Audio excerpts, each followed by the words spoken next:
No, no, no. It's this one. Oh. Ow. I'm using the other tracking software today, so the mouth movement's going to be kind of weird, but I can do this.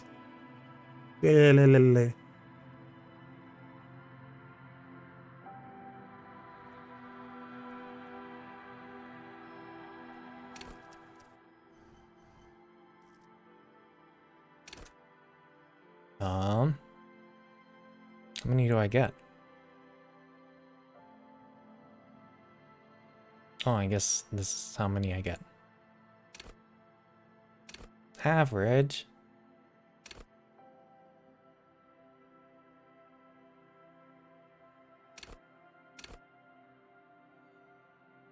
How emotionally intelligent you are. Hmm.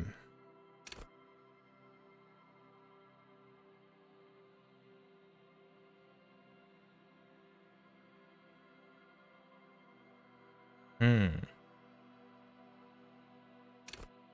Weak.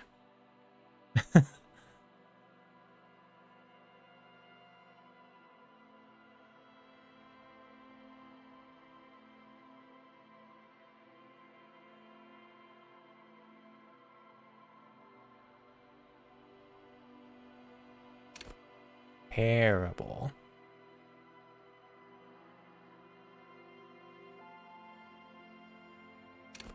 I think weak's okay.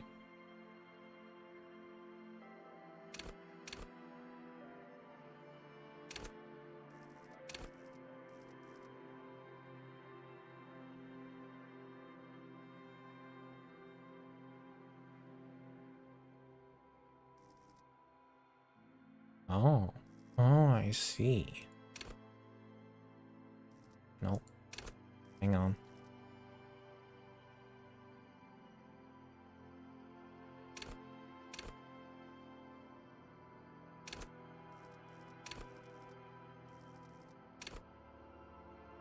Tune into the city. Raw intellectual power, deduce the world. Call upon all your knowledge, produce fascinating trivia. Practice the art of persuasion. Enjoy rigorous intellectual discourse. Huh? Interesting. Lie and detect lies. Understand creativity and see art in the world. Reconstruct crime scenes. Make the laws of physics work for the law. Hold yourself together and keep morale up. Hunches and gut feelings. Dreams and waking. Yeah, waking life. Thought it said walking life for a moment. I was like, aha, I caught myself before I misread that, and then I didn't. And then I did. Understand others. Work your mirror neurons. Authority. Intimidate the public. Assert yourself. Esprit de corps.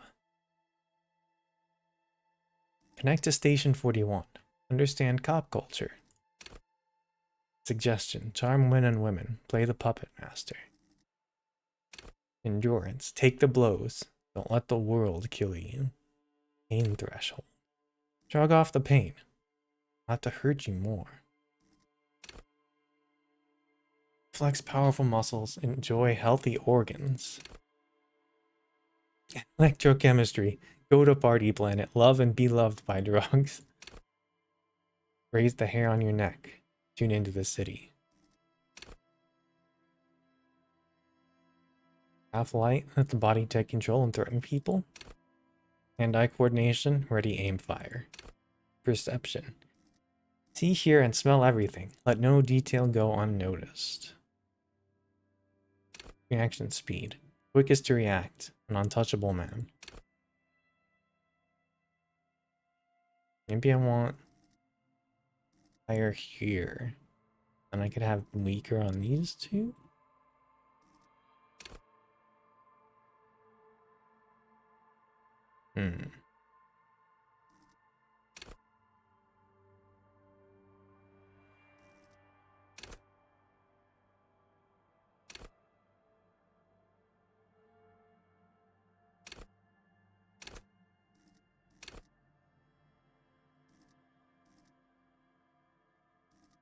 Um.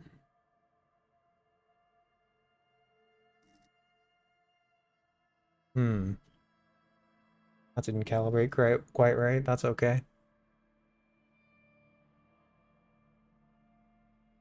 Hmm.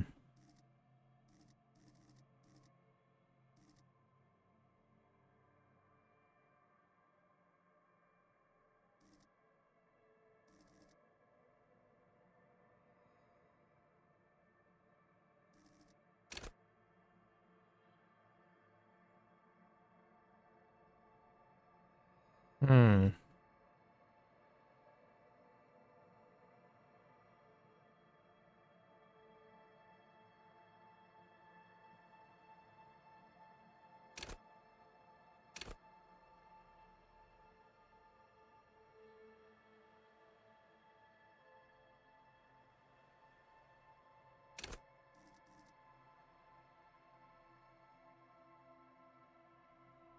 Hmm.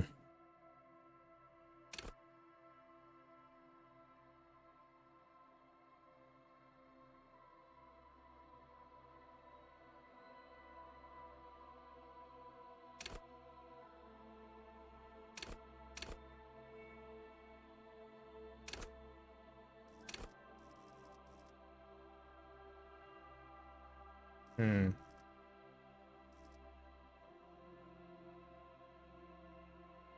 Hmm.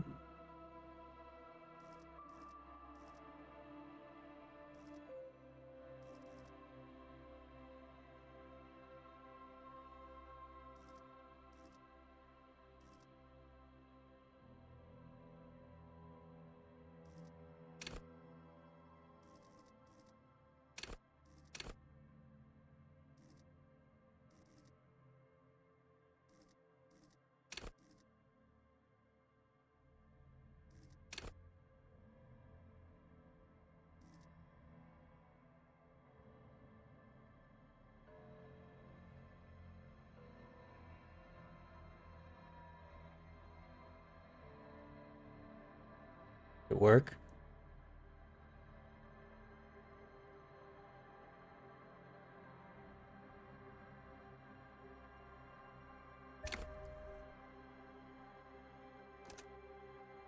I don't feel like it worked.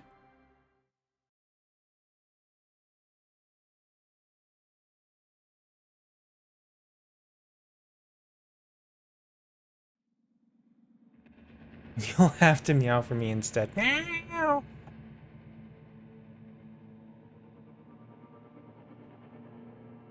Well,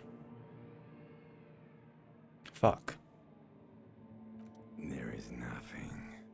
Only warm primordial blackness. Your conscious ferments in it. No larger than a single grain of malt. You don't have to do anything anymore. Awesome. Never. Oh, wait. Never, ever. Never ever? Ever? Never, ever, ever, baby. Oh. An inordinate amount of time passes. It is utterly void of struggle. No ex-wives are contained within it. What was that about X? What? An awareness creeps up on you. A mass lies hidden in your dead angle, soaking in some lurid How are you doing? source. It's bloated and shameful. A ball of meat surrounding you. This is a terrible line of questioning, and it will only lead to more awareness of the meat thing. The meat thing? Oh, no. Not the meat thing. But what was that about a what? Ex-love, ex-tenderness. It is foolish of you to resurface to the loss. Not after all the damage you've suffered to get here. Some of it irreversible. Stay. Sail with me through the abyss of pelagic zone. Alonzi never let me go. No, I want to get off now. I like pain and burning light and wanting things from people who don't want to give them to me. Hell yeah, I do. Really? Don't be naive. Of course not. I do, let me off. You wouldn't like it if I told you what was back there. Why'd you This is the have actual way to imagine work up to being yourself productive. in I agree. Elysium? I Or agree. did you not sense yourself marinating? Poured so much on yourself, got a bit carried away, did we, Chef? Fear and apprehension. You should ask what's out there first.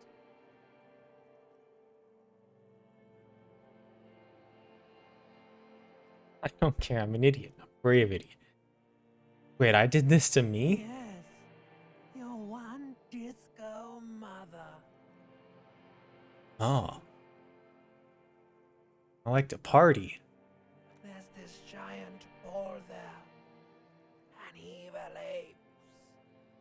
And the evil apes are juking it out on the ball. You're one of them. It's basically all just evil apes juking it out on a giant ball. Huh. You don't say. How small are the apes? Infinitesimally small. Oh. How big is the ball? You can't even make out it's a ball when you're joking it out. It's that large. And what's this duking out I keep hearing about? Dying for resources. It's just a stupid expression you picked up somewhere. The part of the presentation you want to take home with you is this. You have to beat the other evil apes in the face. Or you lose. That sounds like something I would like to do. That's sad. Yes, it is. And you drowned in that sadness a long time ago. What do you mean drowned? You lost. The sound outside, you recognize it. It's a Caprice Canela motor carriage. Hmm.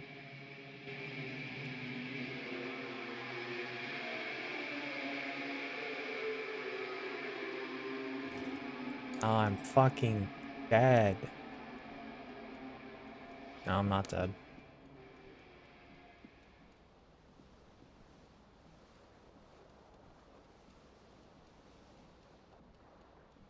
Oh, yeah. What's this?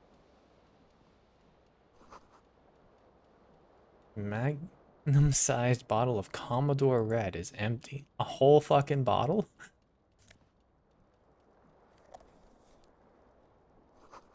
Reel-to-reel tape player is still on. Rolling empty. Oh, pants! Grab back. Okay.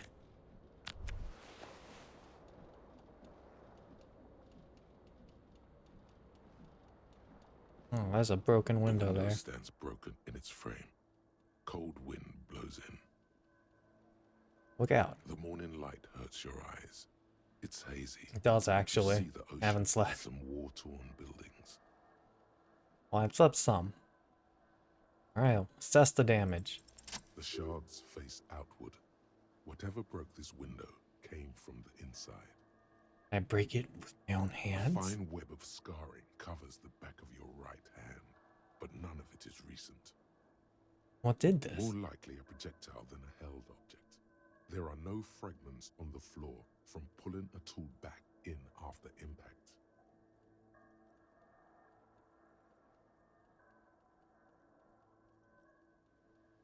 Wait, what am I doing? Something you've done before. Oh. Assess the It is size of too the large impact. for a bullet, yet too small for a piece of furniture. You're looking for something heavy and larger than your fist. Okay. Like the green shoe that's on the hat rack in the corner, which, coincidentally, is missing its friend. I'm sure it's a coincidence. Congratulations. You smashed the window with your own shoe. Now you only have one. If you're lucky, you can still find the other on the balcony outside. The door to it should be outside your room.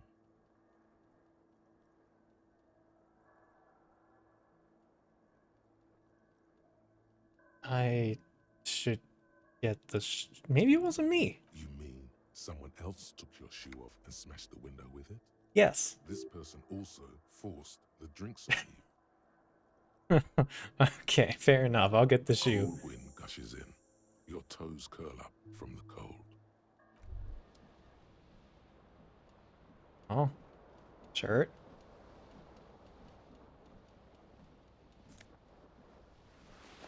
Other shirt.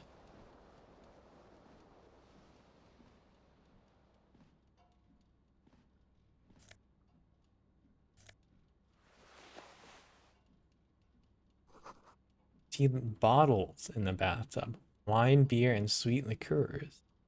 Hmm. You hear a jingle. Keys are clinking in the pocket of your flare-cut pants. Okay. It says whirling in rags on the aluminium keyring. There is a single key on the ring. The number 1 is etched on it. It should open the door. What's this? A mirror hangs above a bent and broken sink. In a fierce discharge of masculine energy, someone has ripped half the faucet off. Impressive. Hot water sprays from the base and steam covers the mirror. You cannot see yourself, just the outline of a man. Suddenly, you realize you have no memory of the face that awaits you there, underneath the soft vapor.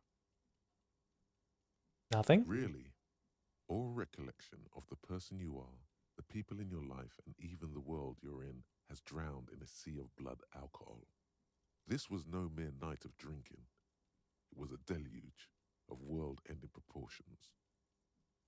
Okay, well let's see the As you damage. slowly reach your hand towards the surface of the mirror. Abort. You clearly have not thought this through. You won't like what you see there, and you will never unbecome it. Maybe I should.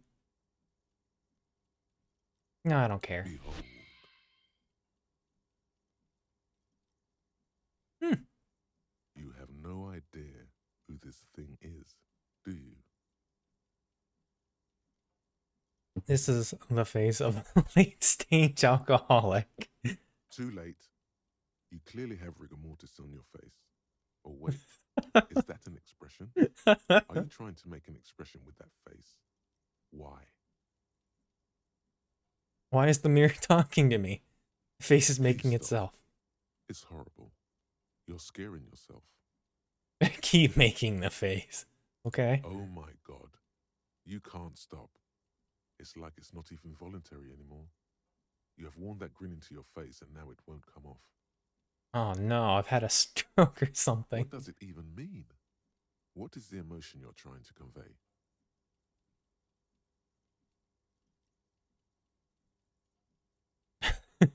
Superstardom. God, I don't know. It's indescribable. I think it's supposed to look suggestive. I'm afraid it's meant for the lady. I'm insinuating that I'm vaguely sympathetic. No, I don't think that's right. I think I'm sort of pulling it off too. A sad has-been kind of way. There's some charm to it. It's an expression of pain. Not that one either. I don't know. You should check yourself for a pulse, because from here it looks like a cadaverous spasm. Okay, mirror. You find no sign of life on your swollen neck. However, putting your hand on your chest reveals an irregular heartbeat. You appear to be alive, for now. Dig deep into your mind to locate the source of the expression. 28%. Like the rest of you, it comes from a bad place somewhere in the past. That's all you know for now. Okay. Impossible. 18. 3%. Like I always say, 3% is 3%. It's too late. All right. Like Not an even image on close. film. The expression belongs to your I would have had to prefrontal roll. cortex. It would take a minor neurological miracle for you to cease producing it. 2 6s. Okay, well.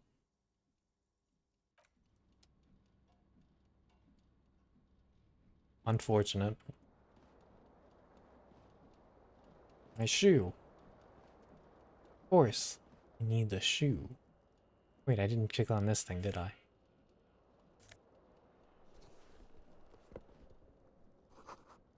Like someone tore the tape out while the song was playing.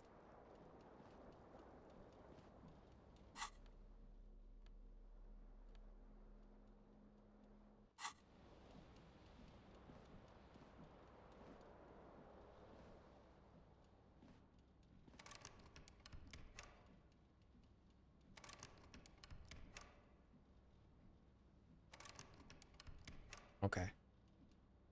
Let's leave. Oh, wait, there's a tie up there. This fan has two chain pull switches. One ends in a tiny fan, the other in a light bulb. A truly horrific necktie has somehow attached itself to one of the blades. I don't think pulling on the fan... Can I grab the tie? You reach out to grab the tie, but what's this? Diffuse, radiating chest pain. Oh, Doom comes over you. grab your chest. This is bad. Feels like sharp stones grinding in your chest and keeping you from moving. Oof. For quite a long time. Still ongoing. Now is a good time to start worrying. Alright, I'm worried. Finally, the pressure recedes.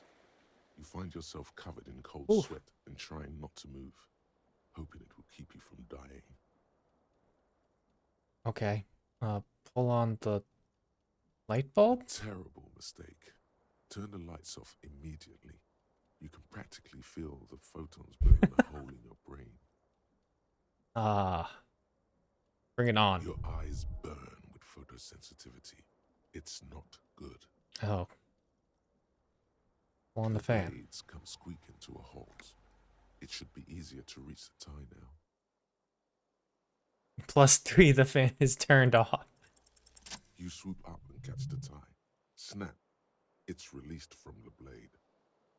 What you have in your hand is a truly hideous necktie with 4 or 5 different patterns. The knot reminds you of a noose. Leave.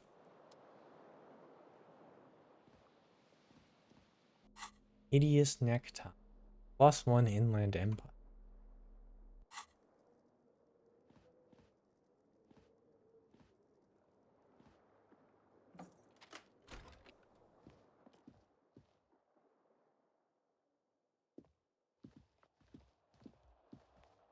Can I go get my shoe?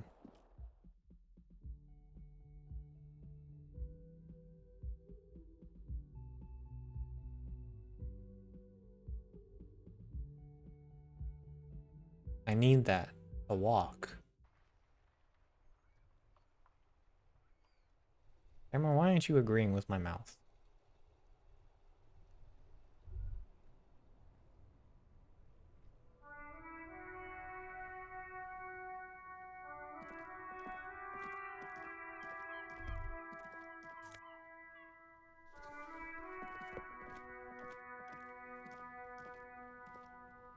I'm on the second floor. I guess it doesn't matter. Unless I'm going to jump down. Probably only like 10 feet. Maybe 15. Now that I think about it, it's not something a late-stage alcoholic should be doing. Yeah, I'm gonna boot up the other program. Yum.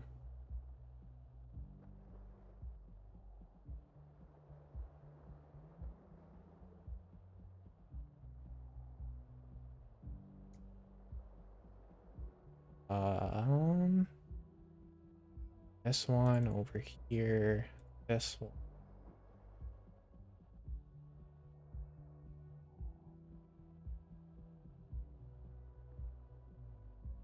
Cool.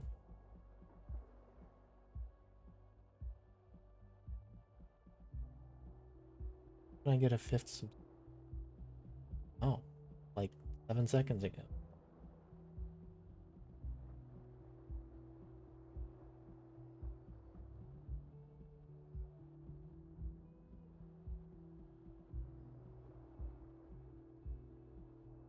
wake up.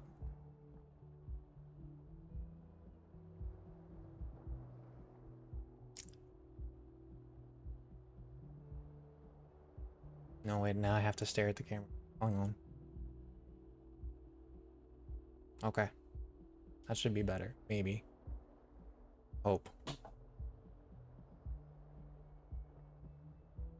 some reason, the mouth not moving properly really bothered me.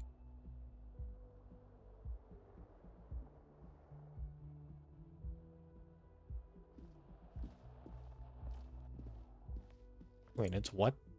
That's a minus 9 degrees centigrade? The year is 51. Which 51? Hello, officer. The young woman raises a cigarette to her lips. Oh. Her eyes are brown and her face is speckled with birthmarks. She can't be more than 28. On the internet, that's hag territory. Officer? My military personnel? No.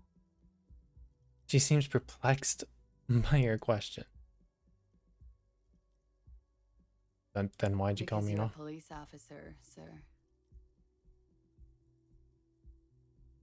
You're shitting me. And not unless you've been shitting us all this time. All this time? You've been here for 3 days on official police business, no less. Oh, that's not the question you should ask, mate. What business is that? Couldn't say. In truth, so far, mostly drinking. Oh, yeah, that's official police business, all right. Low, 8%. Who in their right mind would let me be an officer of the law? Don't be so harsh on yourself. They let almost anyone be a police officer. You got me there. I should get Of going. course. Be careful, officer. They don't like the police around here. I don't blame them. Something stirs in you as she's about to go. Call it an instinct, a need. The need to ask questions. It's like you said the words a million times before. She looks back at you, a light glinting off her eyes. What if I don't want to ask questions? You're a cop, Harry. It is unnatural of you not to want to ask questions.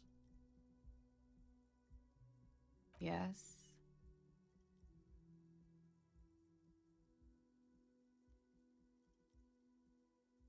What is it they have against the police here? The dock workers are pretty cocky. They think they're police enough. At least here on the coast. I can't say about the rest of the city. Oh, that's gross. Someone brought in a guitar caked in dust. He said he kept it in his room. Looked like it was kept in an attic for 10 years or a storage unit or something. Dust all over my hands and pants just holding it. Oh. Ew. Gross. I don't like that. I don't like that at all. Uh-oh. No, wait, we're fine. Where exactly is here? Where am I? You're in a hostel, sir. No, where are we? We are in Revachol. This orange disco dance. Revachol is the disgraced former capital of the world, divided into zones of control under foreign occupation. Half a century after a failed world revolution, she is central to our moment in time. How about you tell me Yeah. something else? Is it 51 right now? It's 51. What century? The current century? No, I need a number. Centuries don't have numbers. They have names. And this is the current one. Okay, then how many centuries have there been? Civilization has existed for 8,000 years, sir. She grins. Alright, what's so funny? You're right. There is nothing funny about civilization.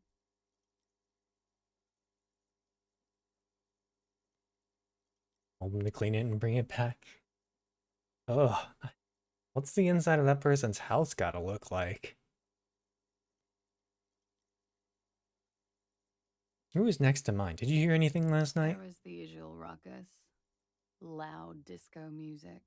Did I have any I visitors? couldn't say. It's impossible to hear people speaking from over here. Loud disco music? Oh, yes. Various artists.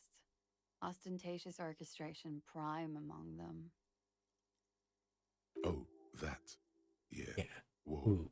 The less said about OO, the better. Oh, were huge where I come from. I was very young then, of course. Like 7.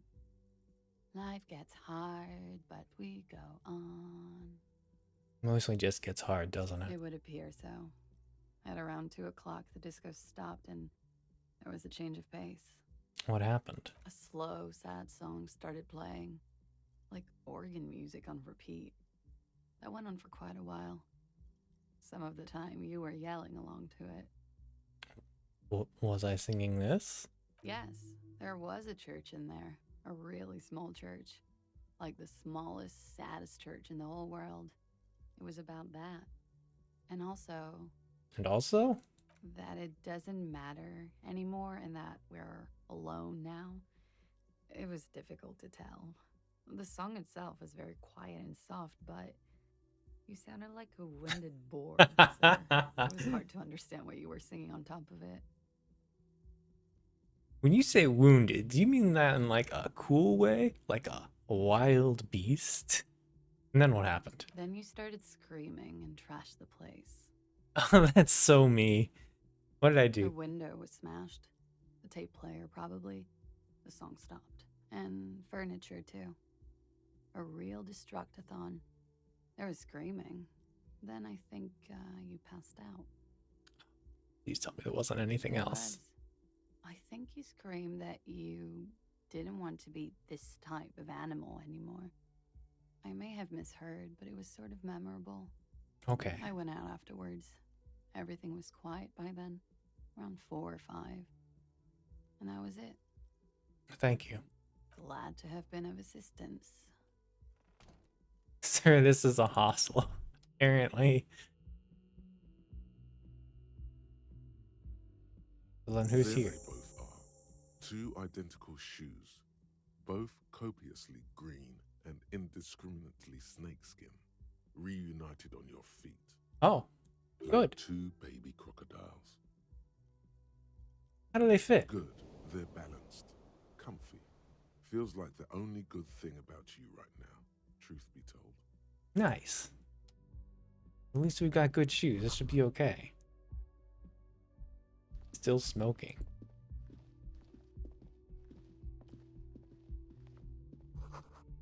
It's the weekend edition of the satirical newspaper. Compliment.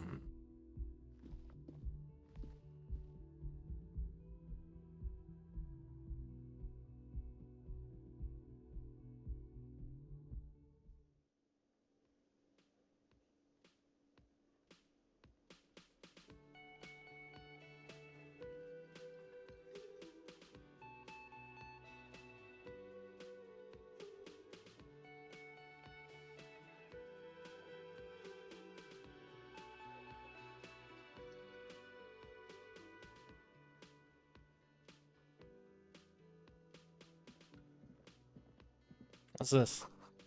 This is where the lyrics would be. Big old karaoke mic is just waiting for someone to sing into it.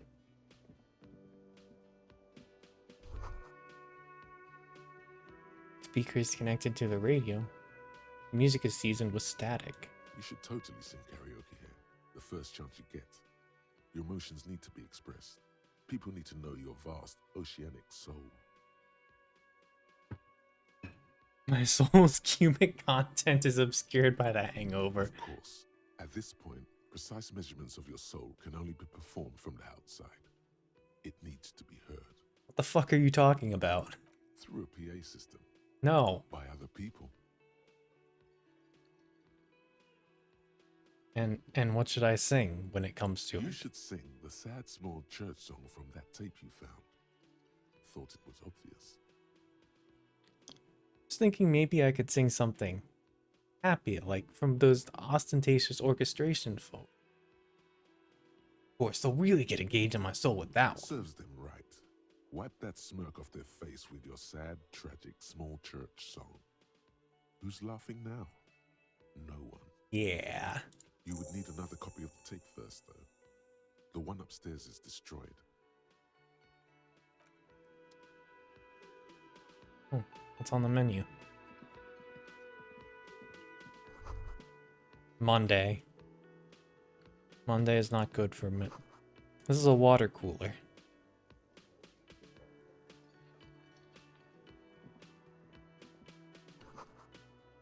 Kitchen reserved for personnel until 1300. A man in his late 20s stands behind the counter, inspecting a stuffed seabird. As you approach, he gives you a sideways glance. Judging then by looks his... down again. Sorry. Judging by his features, he appears to be an early stage alcoholic. That was disdain in his eyes. Even now, he's purposely ignoring you. Something tells me you don't like me. Oh no, you're a hero. A real hero cop. Could the massive property damage upstairs have anything to do with this?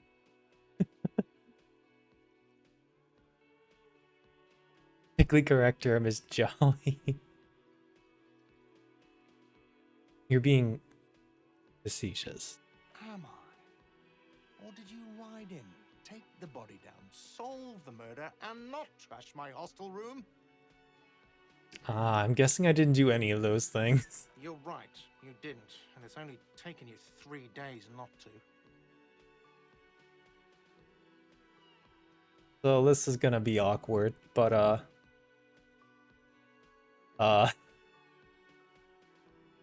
you seen me around? No, I haven't seen you around. I'm not always here. Oh, look at the stuffed A bird. competent work of taxidermy. The white and brown seabird lies among piles of coasters and drying mugs. One of its wings broken. The man is trying to mend it. Looks like the bird was ripped off the shield that was used to mount it, most likely on a wall. Hope that wasn't me This too. is the great skua. The seabird is the symbol for the discovery of the Insulindian Isola, the part of the world you are in right now. That's the great squaw, right? Look, your buddy is over there. He looks at the doors where a man in a bomber jacket is tapping his foot on the Why floor. don't you go and talk to him, okay? What do you mean, my He buddy? pretends not to hear you, concentrating on the bird instead. Okay. Good talk, everyone.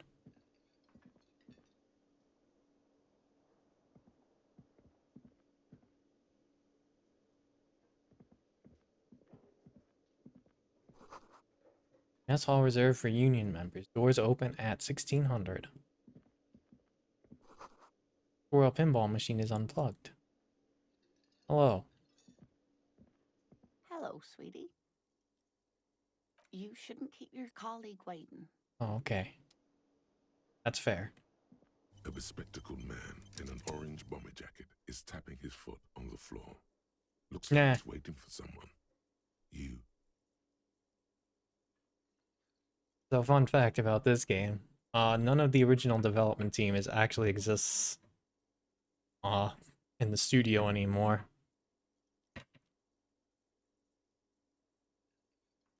So, they were bought out, and then they were treated like shit. Then they almost completed a second game, from what I understand. And then, yeah, they didn't. Eventually, they were all fired. So, I don't think sending a bug report's gonna do anything. You're gonna have to. You heard about that? Yeah. As you approach, he narrows his eyes and They just bought out extends his the hand IP in and greeting. fucking ruined it. Oh, shake his hand. Hello. I'm Kim Kitsuragi, Lieutenant, Precinct 57. You must be from the 41st. I suppose I am. You realize he's waiting for your name.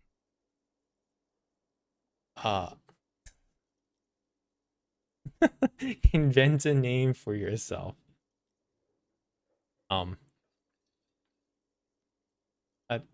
I don't really know my name. Okay then. He proceeds to process the information and disregards It it. looks like we had a little scheduling error on Sunday. Saturday too, actually. Have you had time to talk to the manager here? He does not seem to like me. What he means is, he has been trying to meet up with you for 2 days, but you have been otherwise occupied. You mean him? If you don't mind, we should talk to him again. Ask him for a rundown of the area. Now that I'm here as well. Enjoy the game? I Okay. understand the scene is out Thanks for back, stopping huh? in while you could. Have a good day. Hopefully that person cleans their stuff. Or doesn't come back. One of the two. It also wouldn't hurt to assure him the police are finally here. In full force, I mean. Have you mapped out the initial interviews?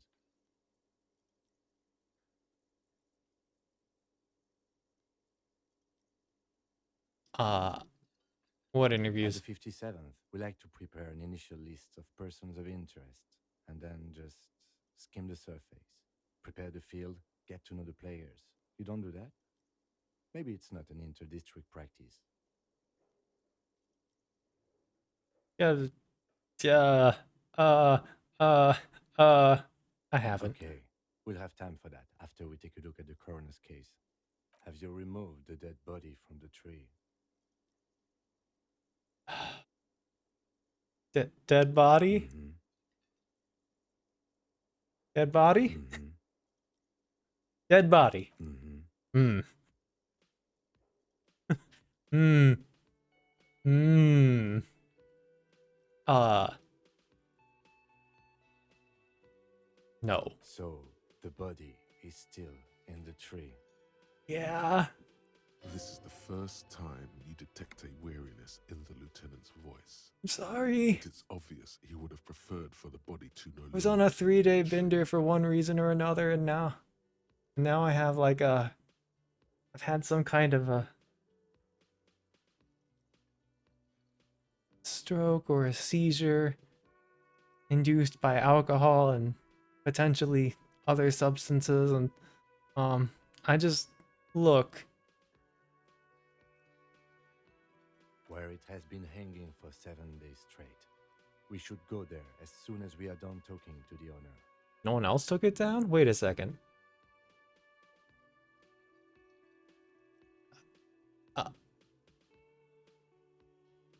I can't remember I can anything. see you drank last night and the night before, and that you are still drunk now. But I have seen officers go through worse. Much worse. Okay. If you need something for your headache, there is a general store nearby. But as I said, the dead body should be our #1 concern. Right. Let's go. After you, officer. If you're about to embark on an investigation, shouldn't you have a badge? Wait, shouldn't I have a badge or something? You mean you don't have a badge? Policeman, and I have my badge. It wasn't on me when I woke Losing up. your identification card is a serious matter. My vehicle has a shortwave. You can use it to report your badge missing. I advise you to try to locate it as quickly as possible, but getting the body down should still take precedence. Fair enough. Kitsuragi is now in your party. Who the- You can talk to him whenever Who? by interacting with him.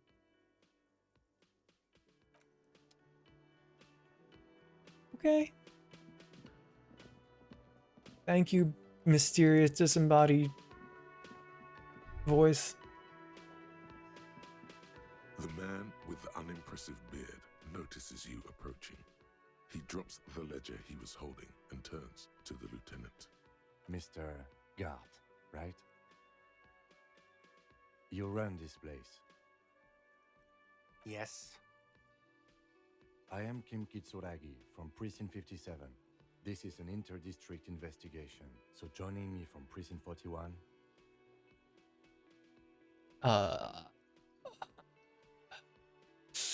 Currently in between names. Fantastic.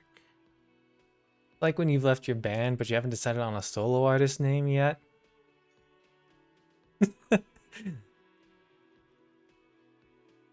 Yeah. That's wonderful, really. I think so. But there's a dead body out back. No one wants to work in these conditions. Right. It's been a week. Yeah. Sir, I understand your concern, but we are here to do a job.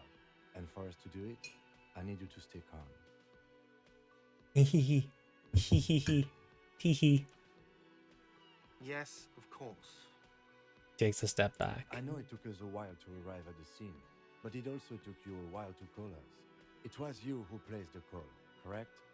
No, I only just got here. It was probably Sylvie who called you. Who? She usually works the bar here. I'm only temporarily taking over her duties. Why do you keep emphasizing temporary? Do you have her number?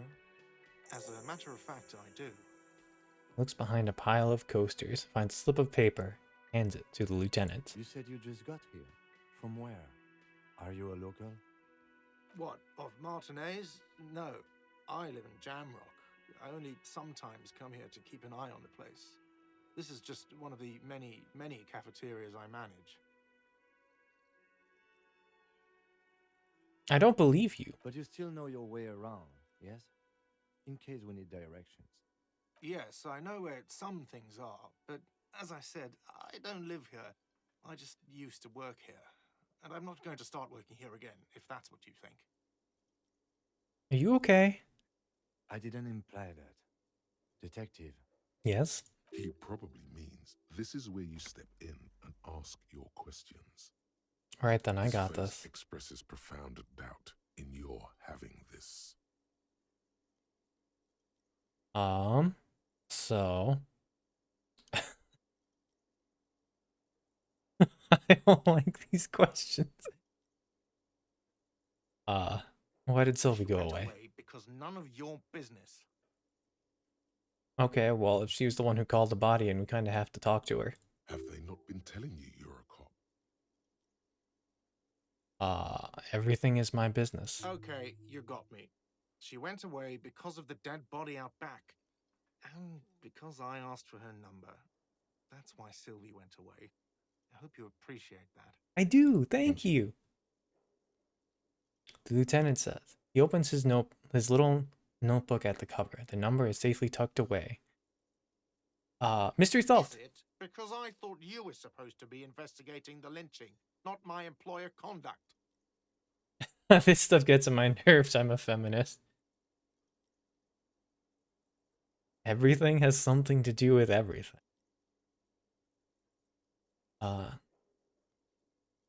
I guess I like to be thorough.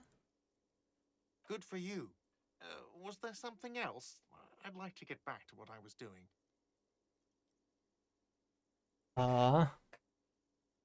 So where exactly is the body? Behind this building, there's a courtyard. They hoisted him up on a tree there. Are we permitted to use the employee? Are we permitted to go through the building? Or would you rather us go around? That's easy. See that door there? First, you exit through that. Then, to your right, you should see a big hole in the fence. A really big one. You can get to the courtyard through there. No need for the keys. The hole is big enough for the Franco-Nigerian cavalry to fit through. I'm not gonna ask who killed him. Who killed I him? don't know who killed him. I'm not the police. That's your job. Okay, that's fair. The lieutenant turns the page in the little notebook he's been scribbling in. My model stopped. Hang on. Oh, shh. Go away.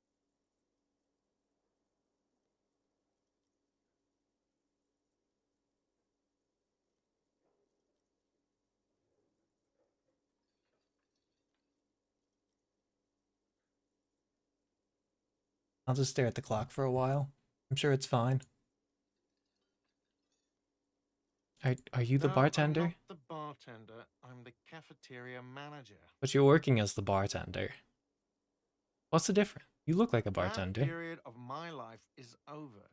Not everyone who stands behind a counter is a bartender, okay? I'm the cafeteria manager. Wake up. What's the difference? I have 3 cafeterias I manage. 3. Get over it. Okay. let's go. Not so fast. You owe me 130 real. Huh? What's a real? Oh, excuse me. You owe me 130 real. Real. The IIR, or Inter-Isolary Real, is the global reserve currency.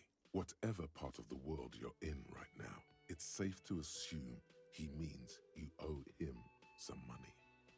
Oh, I understand. You mean Wow, money. you're a genius. Yes, that's right, money. You owe this You're establishment under 130 real. What exactly is What money? are you, a philosopher? Since I woke up, I've been having trouble remembering even the most basic concepts of. No, I'm just getting my Money bearings. is what grown-up people use to pay for things. Things like this hostel room, or 8 bottles of potent blend, and 9 packs of Royal Extra. We use it for everything, really. Why do I need For it? survival, to pay me. Unless you want to become a hobo. Do you want to become a hobo? There's nowhere else to stay in Martinez, and it's a cold spring outside. Money doesn't make you happy, but it lets you be unhappy for a while longer. If you run out of money, you die. It's like that for all of us. Me too. That's why I need you to pay me. I'm not an asshole. What if I don't have any? Purely hypothetically speaking. There's a shuffle of nylon as Lieutenant Kitsuragi looks for something in the pockets of his orange bomber. Okay, I know what I owe this place for. What do I owe this See, place for? 3 nights at a tariff of 20 real comes to 60 real. Then there's the window you annihilated.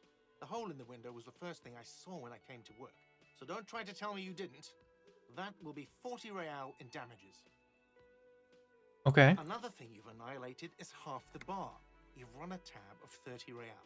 Actually more, but we'll round it down to 30 for your hard work maintaining the stability and order of Revachol. Thank you. That's 60 plus 40 plus 30 equals 130 real. And yes, real is still money. So what I'm happens now? sorry, but he has to pay. I can't let him stay here any longer if he doesn't. If he doesn't have the money by tonight, then... He shrugs. Officer, maybe you're better off working this from home for now. You live in Jamrock, right? It's not that far away. I don't remember where my home is. Officer, you really need to take this up with your station. I have a shortwave radio in my car. Call them, ask for assistance. We have to get this investigation started now. Good luck. Okay.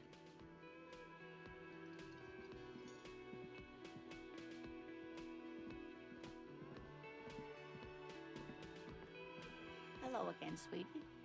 I see you've met up with your colleague. I have. The lieutenant nods politely. Wait, who's Sweetie? Who's Sweetie? Why, you are, officer. Yeah, I am. And have you found anyone to be sweet to? I'm done with mating rituals. This.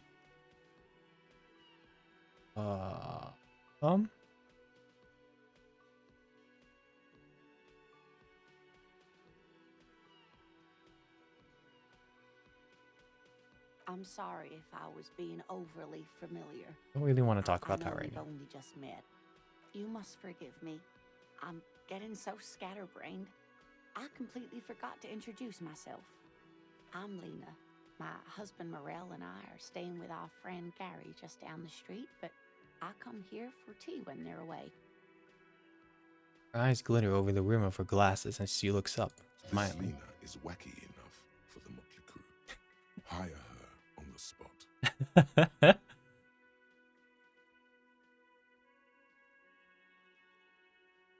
You seem to be in a chair. I don't know if you've noticed, but I don't know where I am, what I'm doing, or anything, really. Yes, officer. You look rather dazed. Like a stunned fox. But surely things can't be that bad. Her eyes follow your movements with some concern. I drank so hard I forgot literally everything. Oh my. You know where we are, right? The Whirling in Rags cafeteria was on my That's fine. keys. And where is the Whirling in Rags cafeteria itself located? In Revachol. Yes, indeed. We are in the fine city of Revachol. And it's the disgraced capital of the world? Yes, great. See? We're getting somewhere. What else do you know about our city of splendor? Tattered as she may be. Honestly, I don't know diddly squat about Revachol. What kind of place How is would I this? even begin to tell you? Revachol is the most beautiful city in the world. We're fortunate to be here, you and I. I haven't seen very many other cities personally, but everyone says so. Revachol is a rare jewel.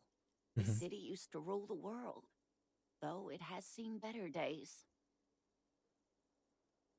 Speaking of history, you know what year it is, yes?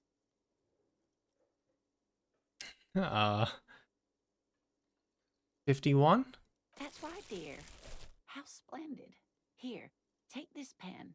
Knowledge should always be rewarded. Thank you. Her relief is palpable. She was getting pretty worried about you there, but now she relaxes her shoulders. It was on the calendar. I cheated. I can tell that this is taxing for you, so I'll just ask one more question. Mm-hmm. What regime are we living under? What mode of government? Uh, uh, um, well,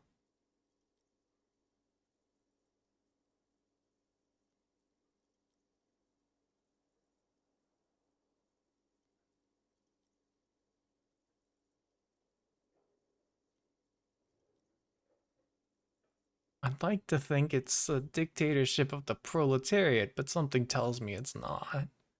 Leaders are fierce warriors. Reverse the plains on steeds. Civilization cowers before. Governed by intelligent machines that perform calculations to determine the freest market. Everyone hustles and grinds like a badass visionary.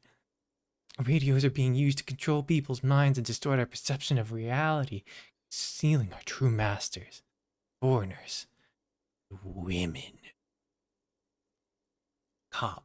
We're living under the cop regime. Some kind of democracy, maybe? Uh,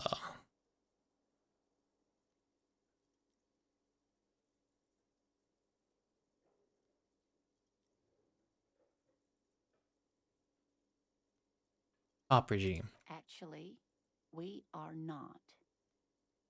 You could say that about almost any other nation, but not Revachol. Try one more time, officer. What mode of government? Dictatorship of the proletariat? Oh, sweetie. It's really not. There used to be people who thought that way.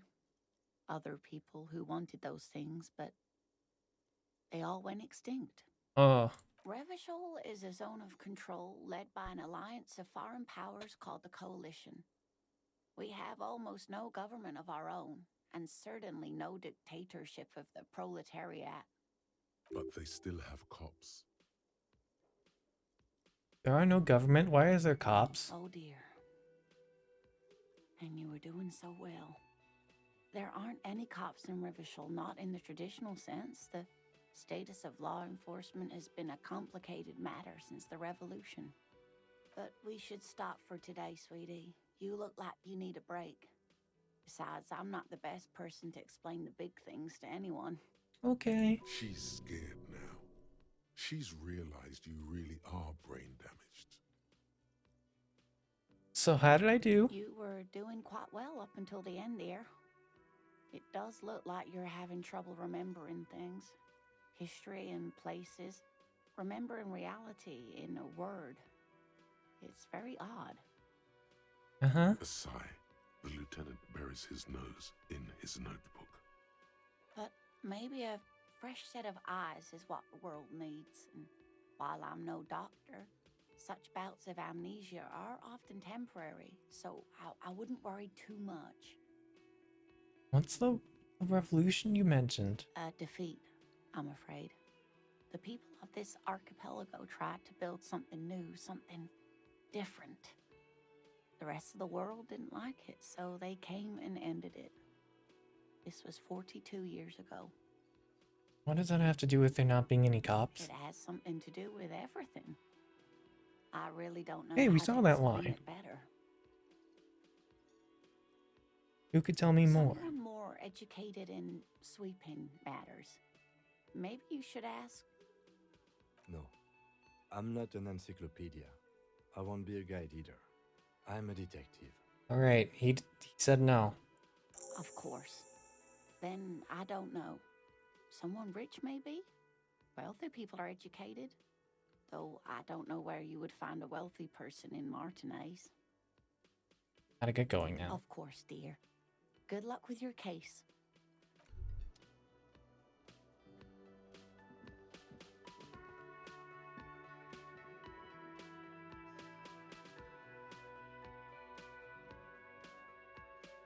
I should go.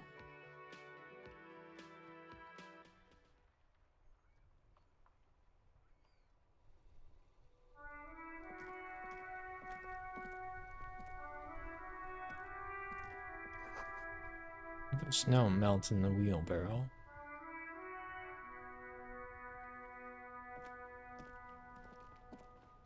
The RCM in Martinez. What can I help you with? You sound We surprised. don't see a lot of police around here, that's all. Okay, I have some questions. Of course. What can I help you with? Who are you? Me? I am just a gardener. Cool, what are you I doing am here? working. On what? I have a greenhouse in the yard there. I've been trying to get some work done. What? Well, as you probably know, there's a corpse hanging from a tree there. It smells pretty bad, so I have to take breaks. Yeah. Don't worry, miss. We are here to clean it up. You can get to work soon. Thank you. My head is about to explode from all the salts I've had to inhale. You really shouldn't do that. Of course. I won't hold you back. Aren't smelling salts like dangerous? Like really dangerous? Pigs go home. The street name is illegible. Oh. Before you stands a motor carriage. The bodywork is covered in blue and white livery, bearing the number 57. Okay. Vapor emanates from the large engine on the back of the vehicle. It hasn't had time to cool off yet. This must be the infernal machine that tore you from oblivion. The Caprice Kinema motor carriage. In the cabin, you are welcomed by a set of steering levers, a radio microphone on a hook, a pull-out toolbox under the seat, and the soft glow of the fuel preheater gauge.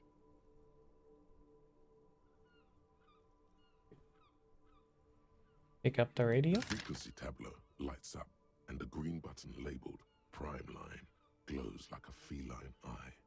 And then you hear something. The soft purr of electrical kittens, radio waves cast far and wide over the metropolis. A woman's voice greets you through the static. This is Precinct 57. Hello, Lieutenant. How may I assist you? Hello, Alice. Please assist our colleague from the 41st precinct here. I'm putting him on. It's Firewalker. This is the Nice to meet you. This is Officer Alice Demetri, Precinct 57. How may I assist you?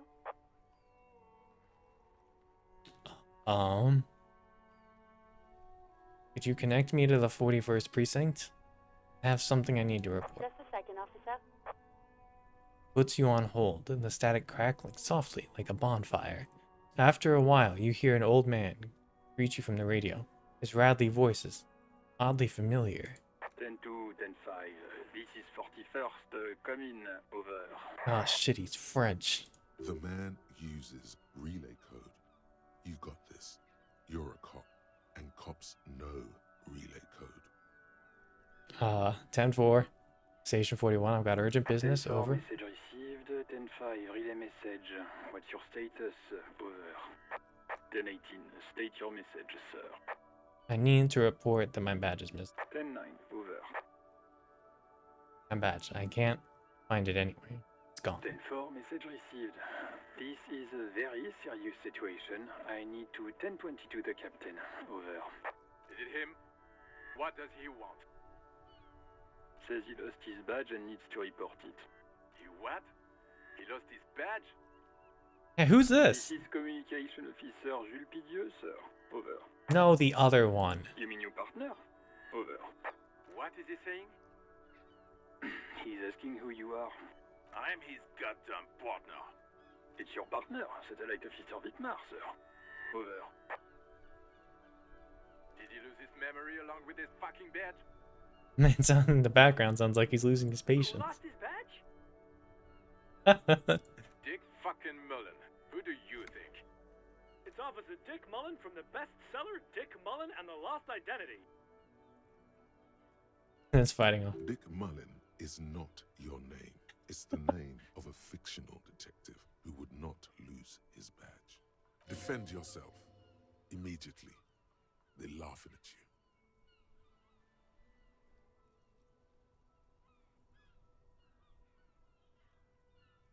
Can we just move on? I want to get this reported and be done with it. 10-4, I hear you, officer. I'm just going to make a note here that you are in pursuit of your misplaced badge. Over. Fuck me. Mac, come here. You've got to hear this. Dick Mullen lost his badge. What's going on? Super Cop here lost his badge. He lost his what now? His badge. He lost his goddamn fucking badge.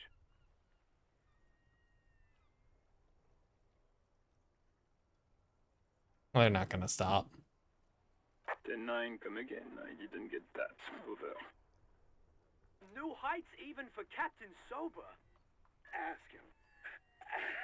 Ask him if he's lost his gun too. The room roars with. Sergeant Orson wants to know if you lost your gun too. Over. Check your pockets. Check your... Holy fuck. You don't know where it is, do you? I don't have my gun? No. It's gone. It's not fucking on you. 10-9, coming officer. Did you get my question? We were wondering about your gun. Over. Convince them that you did not lose your gun. Lying Ooh, over the phone. It's you got it. Just say it like it's the truth. And then it becomes it. No, of course I didn't lose my gun. He says he didn't. Thank God for that. That would have been a nightmare. I don't even want to imagine the poor prick who has to relay that kind of news to the captain. Losing his badge is bad enough. Tell him to find it, and fast. We can't have some gangbanger running around with it. I can fucking hear you. We're all glad to hear you've not lost your gun, officer. You need further assistance? Over.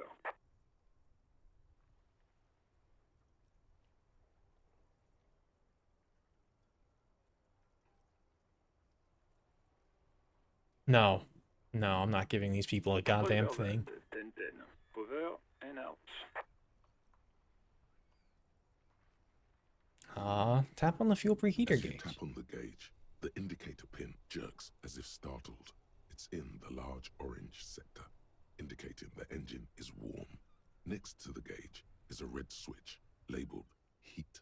There's no use pressing the heat button. It won't start without the ignition key. Translation. We're not going anywhere right now. Okay. Alternative translation. Don't even think you can drive my MC.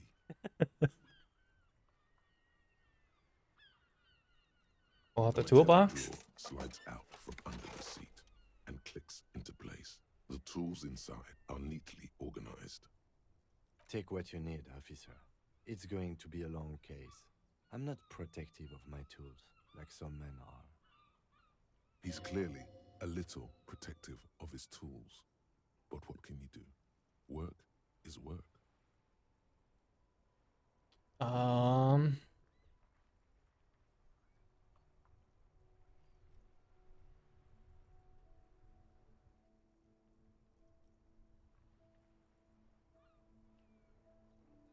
Can I take the pry bar?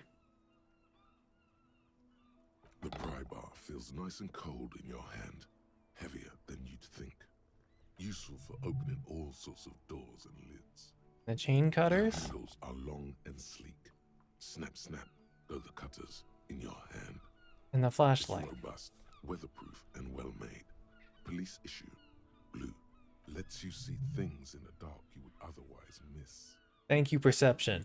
The pull-out toolbox slides back into its nest. Preheater gauge casts a warm glow on the steering levers and the radio on its hook. Run your fingers over one of the steering The wheel. white suede feels luxurious under the touch, and the metal clutch handle so very familiar in your palm. Close the door.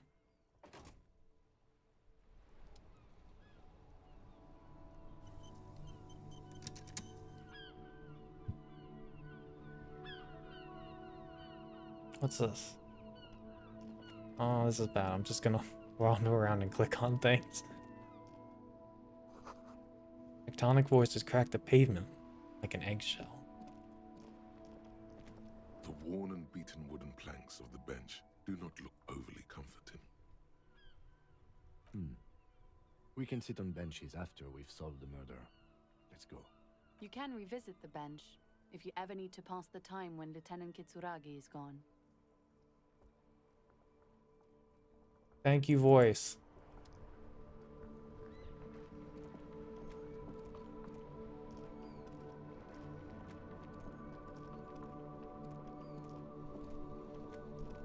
This Post Lavantore mail collection box has been heavily vandalized with graffito.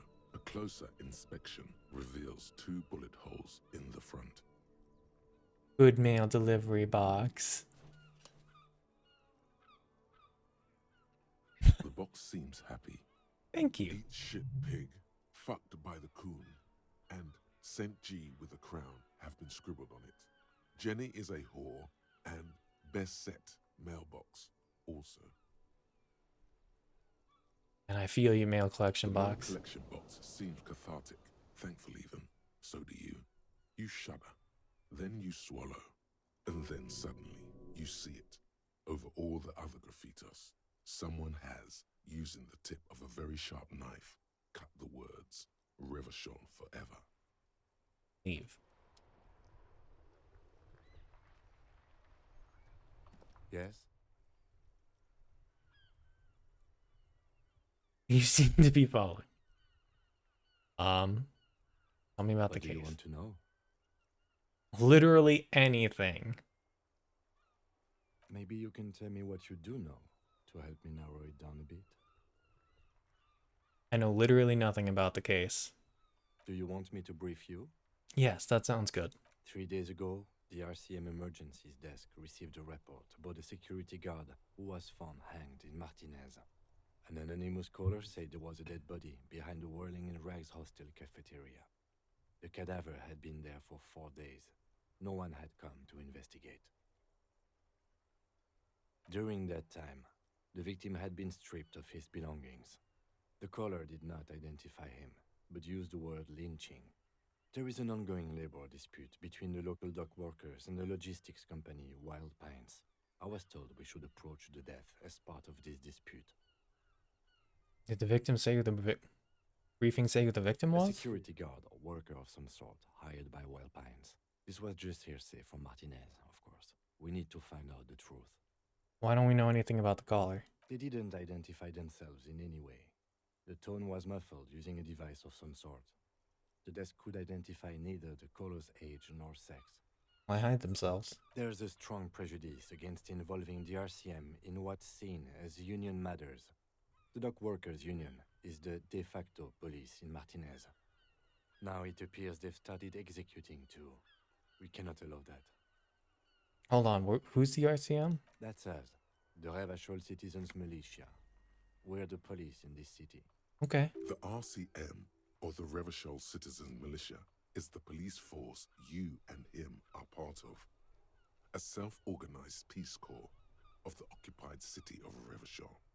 The RCM operates within a legal twilight, yet its authority is rarely questioned. It's super useful to know this.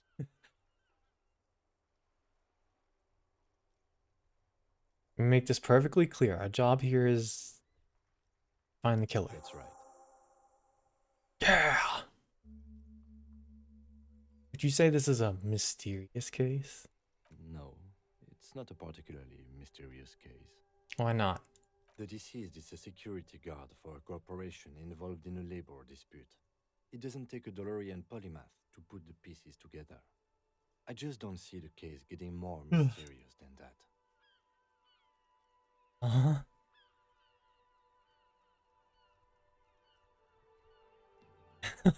Uh-huh.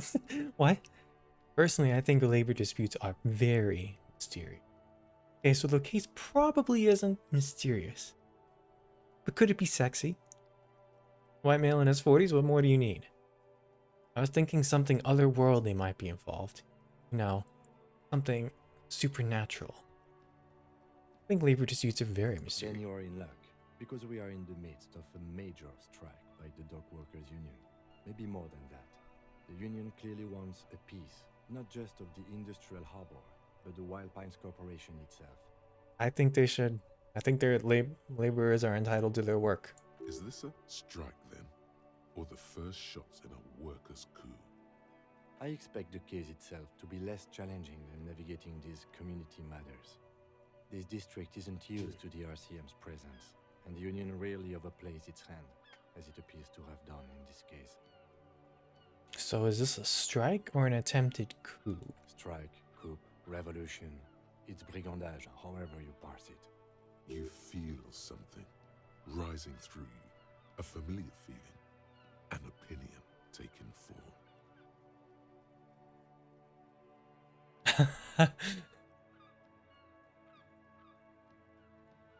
Ground the owners and define me. Yeah, we should. This little foreknowledge, I'm unsure which side to grind into pig's feet. Decision must ferment in me.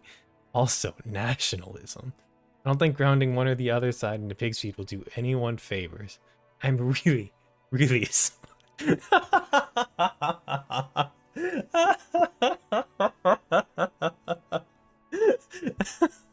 I like this game.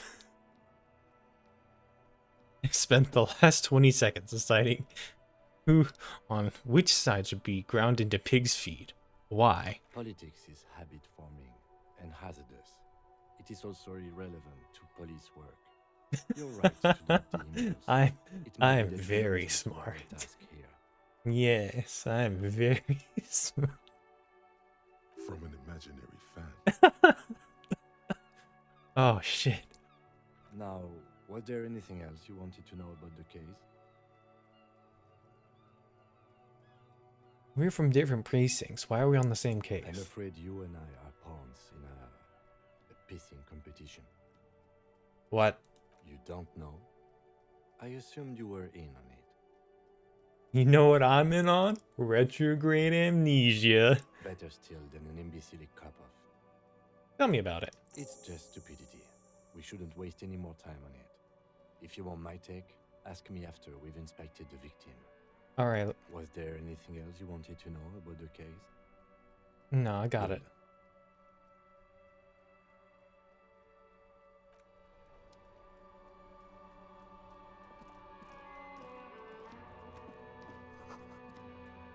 Picked him up if you had a bag.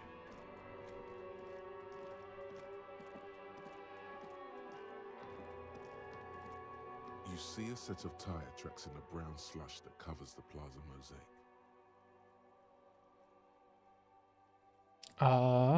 Reconstruct the movement. The tire tracks were left here by an unknown event that took place some days ago. It's a message, written in the language of burnt rubber. Some of that rubber stuck to the tiles right in front of the whirling in rags. This is point A. The driver started there, and then accelerated straight into the fence, left a hole big enough for the Franco-Nigerian cavalry, according to the cafeteria manager. What happened next? The driver proceeded to back out of the yard, barely stopping before hitting the adjacent building. Before heading south, must have been in a hurry. I drove through the fence. You are correct. This is a rather motor carriage friendly city. Assume it's connected to the case. There are plenty of traffic accidents waiting to happen in Martinez. Was the jam right here on the roundabout? I would keep them separate. You could follow the track south. There seems to be a canal there. See where they went. If you find the time.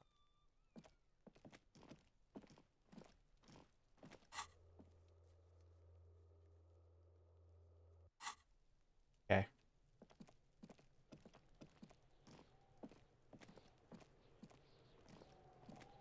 Yeah, don't throw rocks at the crime scene.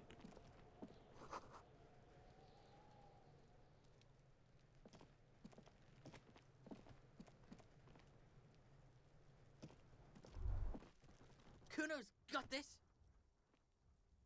The boy throwing rocks at the dead body can't be older than 12. If there ever was such a thing as an ugly kid, then this is it. Shit. He's almost exquisite in his ugliness, like a gremlin. Oh yeah, nappa gumpy, Kuno.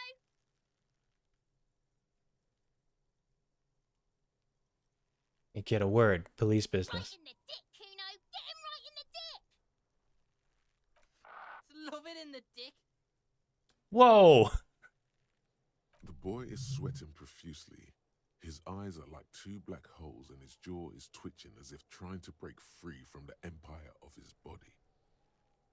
Bro, for one thing, stop throwing rocks at the crime scene and stop using slurs at my crime scene.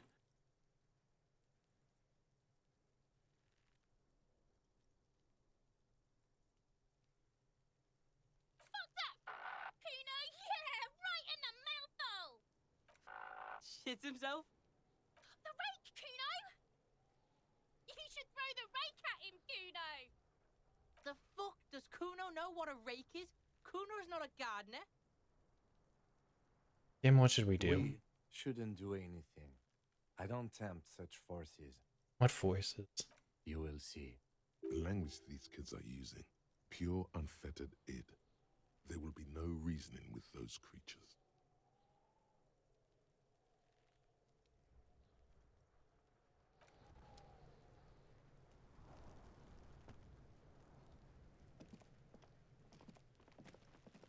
Kuno, the pig's getting pretty close to me. Come to snuff my shit out, I think. Take one step closer. Looks like it's time for me to go, Kuno. Pig's come to take me in. Just want to ask you some I'm questions. going away for a long, long time, Kuno. Going away for life. What's going on there? Fuck are you trying to pull, pig? You there behind the fence. Fuck with me. I got my hands bloody. I'm not here, pig. You're not seeing this. You can still see the top of her hat from behind the fence.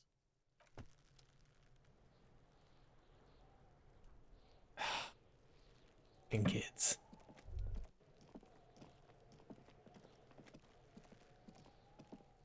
There are several footprints in the mud, left by work boots. Anywhere from 6 to 12 pairs have walked here. What kind of Heavy boots? workers' boots with reinforced toes and hobnails, all over the yard. Okay. Isn't this something an industrial worker would wear? Workers' boots Noted. tracks. Get an exact count. Maybe more than 12. No, 8 pairs of boots have shuffled back and forth in the mud. Okay. Go over them one by one. Standard work boot, steel reinforced toes, number 46. 2. Standard work boot, steel reinforced toes, number 44. Okay. 3. Hobnailed work boot, steel reinforced toes, number 43. 4. Standard work boot, number 45 or 46. 5. Another standard work boot, steel reinforced toes, number 44. 6. An aberration, light as air, even pace, same make of boot, but number 41. Male or female? Impossible to tell. Could also have been an adolescent. The gait is undeveloped. I'm pretty good at this, ain't No, I? not bad. It's as if the whole world darkens. Everything else has a thin film of unimportance on it, and the tracks burn in the middle of it, in a strange, beautiful way. Oh. Go me!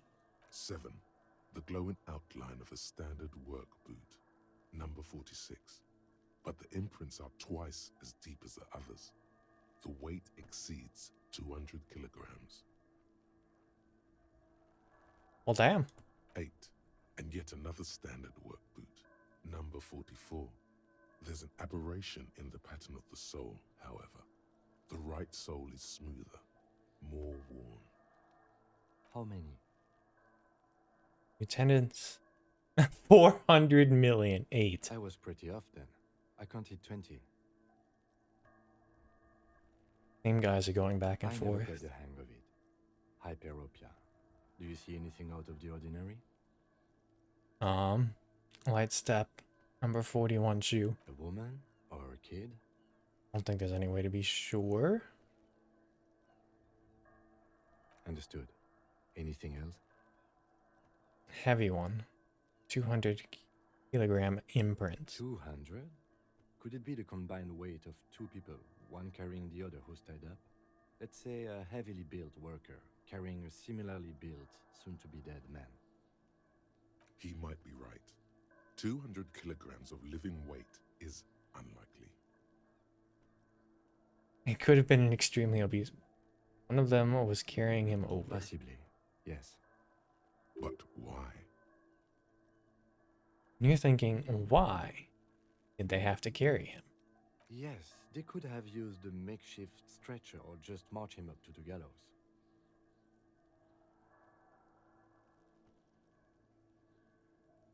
Maybe the victim wasn't conscious. Even easier to carry on a stretcher, or between two men. Anyway, it's for future consideration. What else can you see? An aberration. One sole is smoother than the other.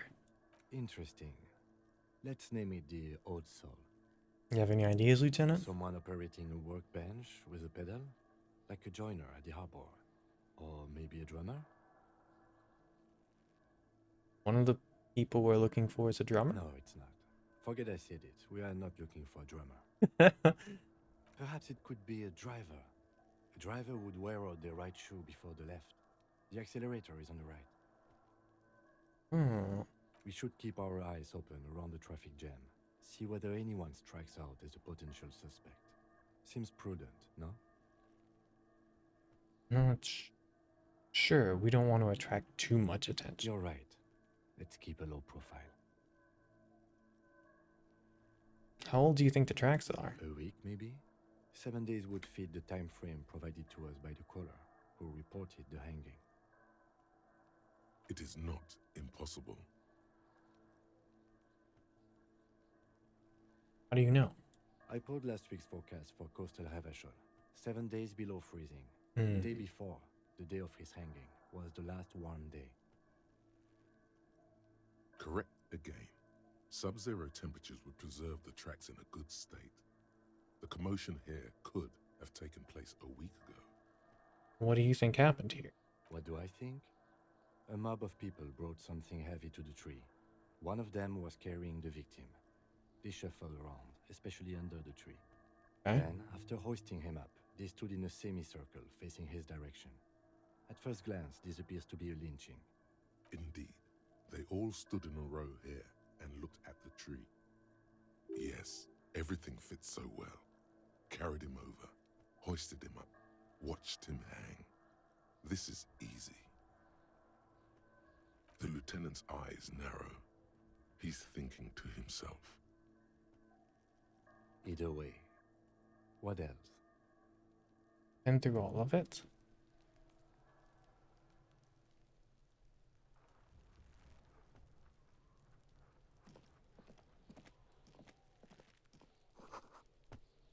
Trying to grow herbs in this greenhouse. Ken's ladder is rickety, still climbable. Plus 20 cents and magnesium.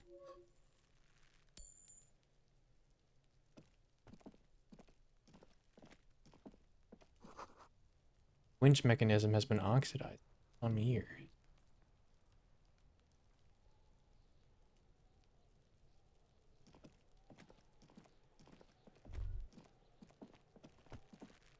The corpse looks at you with bulging white eyes. The face around them does not look human. It's swollen and ready to burst.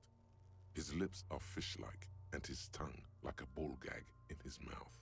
Ugh. You seem to be holding your breath. Look down. A cargo belt twists his neck at an unnatural angle. The body below appears stiff. It's letting out an ungodly rot. The smell seeps in, even through your clenched nostrils. What is that? Why is it so bad? Okay. It's okay to throw up, officer.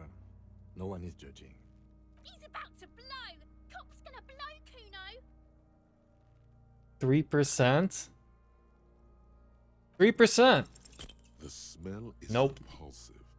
It pushes in from your mouth, more instant and more familiar than anything you'd expected. More fever than odor. It fills your mind, flushing you from within. I try to walk away.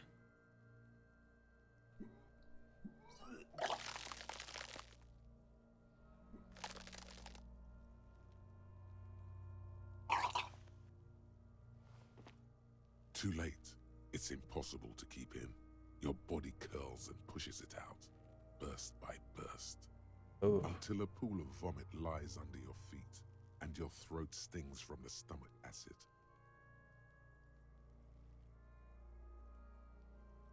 Oh. It's okay. Happens to everyone. Keep it. Thanks. The hangover is clearly making this worse for you. You could use some ammonia to clear your head. You think ammonia would She help? can handle the headache. Some officers use it to deal with cadaverine odor. But not you? I can't handle the headache. It's more likely he can handle the smell, unlike you. Shut up. So where do we get ammonia from? That young woman, the gardener, mentioned she used salts for the smell. If she doesn't have any, there might be some in the fridge store nearby. Acquiring ammonia will provide a modifier to the white check. Modifiers make checks easier and allow you to retry them. Thank you, God.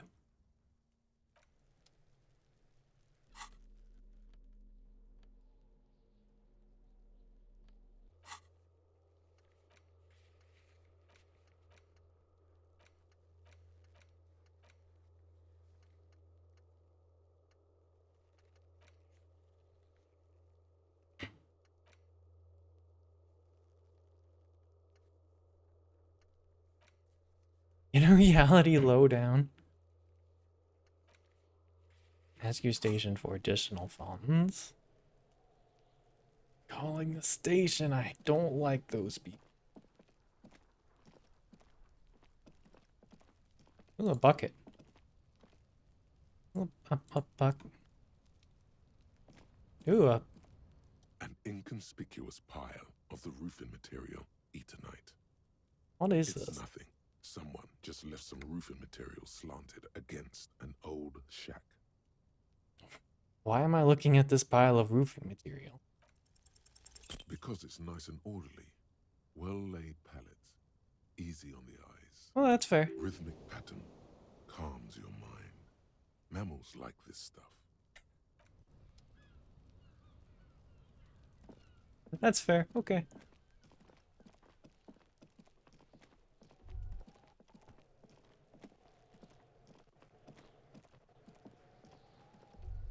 This trash container is locked. The sliding lid has a padlock that says, whirling in rags. Why am I looking at you, trash container? We're just a trash container. The body is downwind from here. Maybe you prefer the smell of garbage to the smell of death. How do we get We the could lock try open? using a pry bar, the one you took from my motor carriage, Or we could ask for a key from the manager of the Whirling in Rags. He probably has one. He might also have information. This is better than the pry bar idea. okay.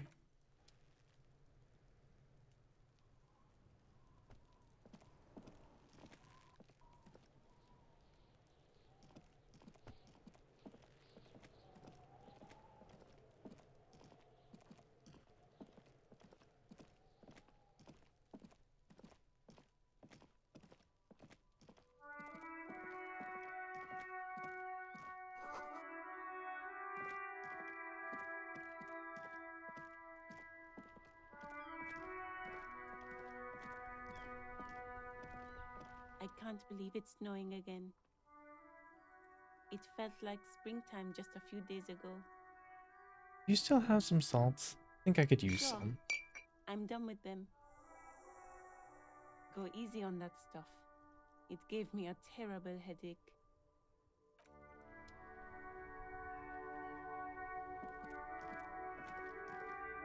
What's this? Goods from the Loy haphazardly litter the surrounding.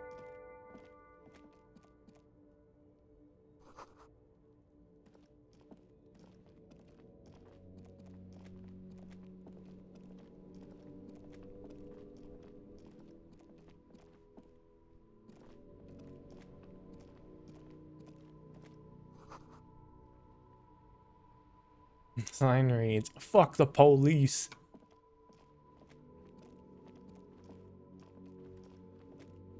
With a hood, with a hood, with a hood.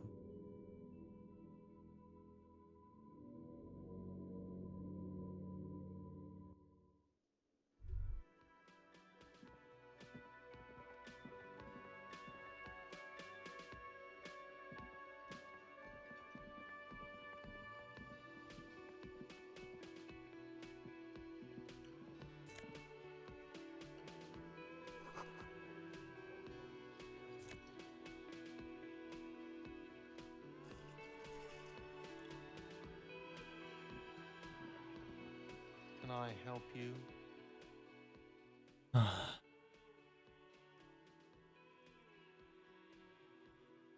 Is the trash container out back yours? Mine? No, it belongs to the Whirling in Rags. Yeah, whatever. Thank you for clearing that up. Why do you keep the container locked? Why? To keep the hobos and drunks out. That's why. And the neighbors too. They put their trash there and they don't pay for the garbage company. I thought as much. And are you the only party with access to the trash container? Well, yes. Us and the garbage disposal company. It seems a little callous, doesn't it? Something stirs in you. I wonder what this feeling. And find out.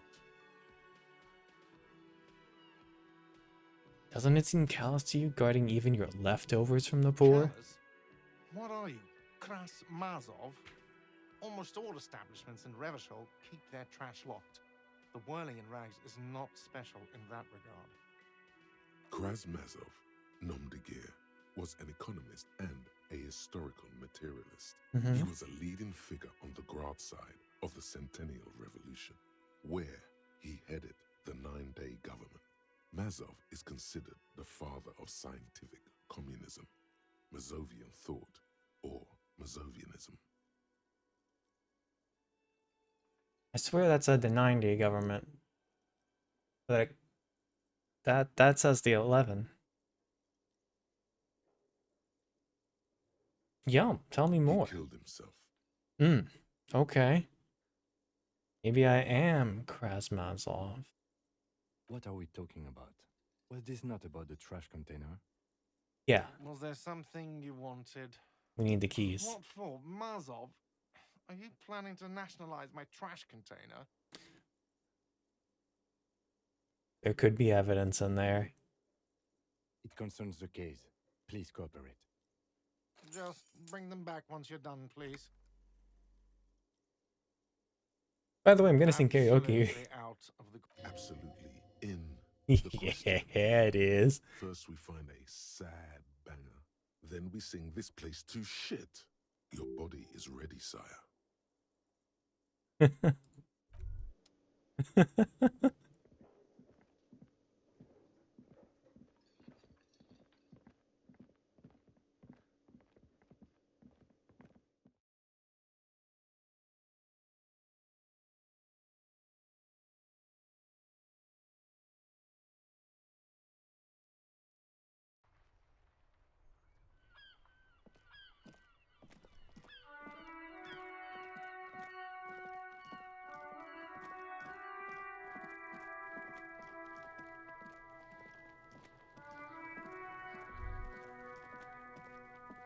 This trash container is locked.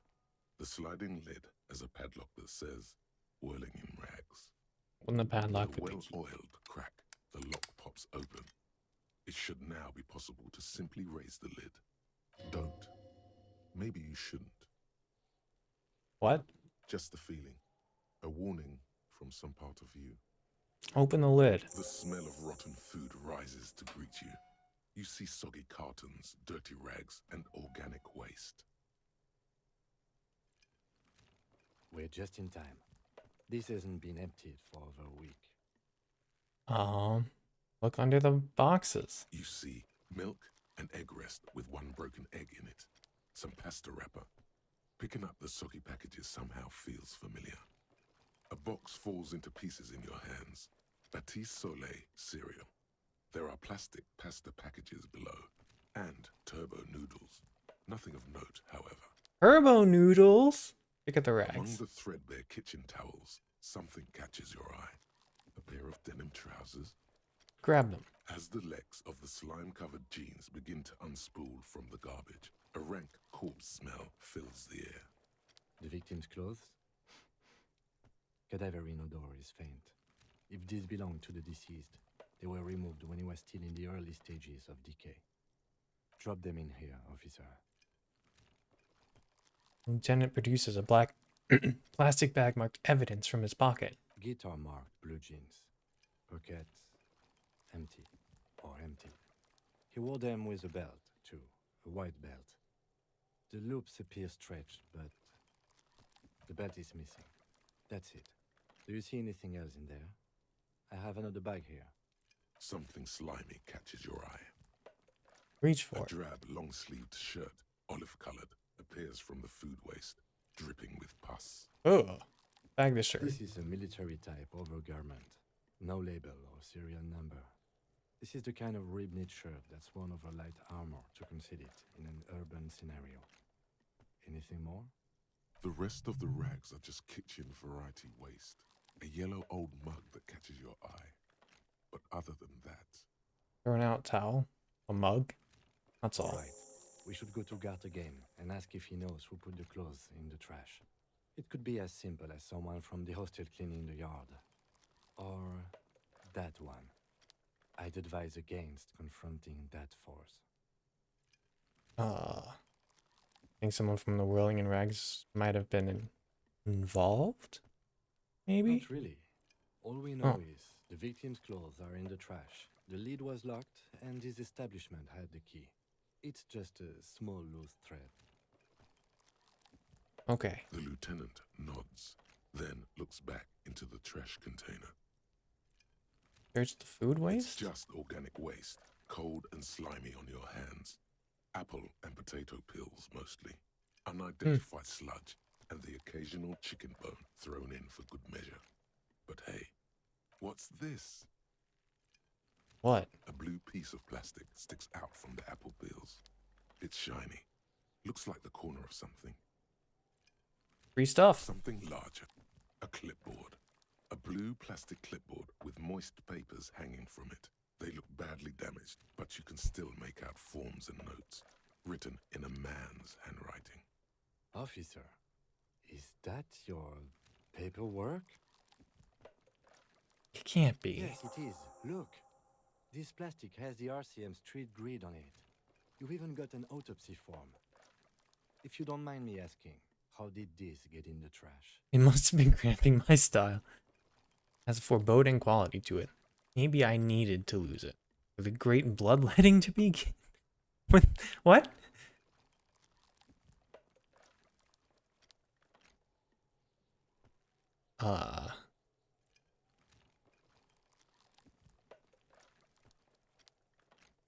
I think I didn't want to be a cop anymore. Well, lucky we found it. You should take stock of what remains, just to be sure some has not made it into the hands of the RCM's adversaries. Organized crime and the like. There might have been police secrets in your notes. Okay. It would also not hurt to start taking notes on the case. Now, tell me what your eagle eyes see. Or are we finished? Some items, such as the ledger you found, are interactable.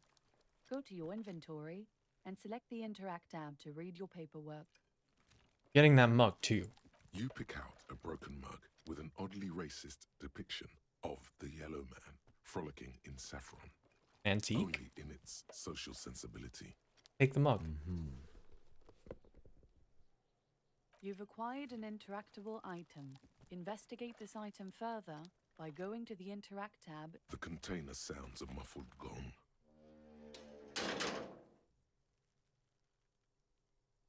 That's one thing off the list. I think we got it all.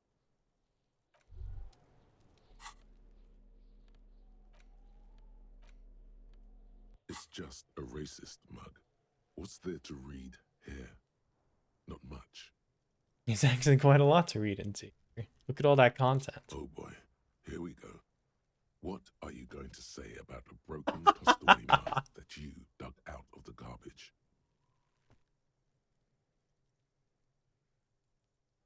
I'm going to push this into the face of every merchant I find and tell them, this is your inane ideology. Mug will be useful. By denouncing it, I can earn political capital to mask my badass hustling, like fraud and embezzlement. The mug didn't belong in the trash. Just a funny mug. Can't anyone laugh anymore? But it was in the trash. Why not just call it out when you see it? Or do some volunteering work? Just finish your case, detective. Thank you, yellow mug. I throw it away. It's the ledger you found in the trash. A pitiful cabbage of white and yellow papers hanging from plastic board, barely held together by a metal clip. This sad display is made complete by the faint smell of urinal cleaner. Anything else? There's a piece of toilet paper, or is it cleaning tissue? No, it's toilet paper, desperately sticking to the back of the blue plastic clipboard. It's a metaphor for you. Inspect the toilet paper. It's just toilet paper sticking to the back of the plastic clipboard. You can take it off if you want. Maybe it's kitchen tissue. If you want it to be kitchen tissue, it can be kitchen tissue. It's not, though. It's toilet paper. Can't get off. Still wet, the toilet paper, I mean kitchen tissue, sorry, peels off the plastic easily. All you have to do is shake it off your finger and voila, the ledger now looks marginally better. Hot damn. Inspect the clip. An aluminium block runs the width of the board, biting down on the paperwork. Its crocodile teeth are the only thing keeping the papers together. A regular pencil, the tip worn down to nothing, has been attached to the clip. Run your finger across the aluminum. The surface is interrupted by a silvery sticker. It's rectangular, sparkling with iridescence.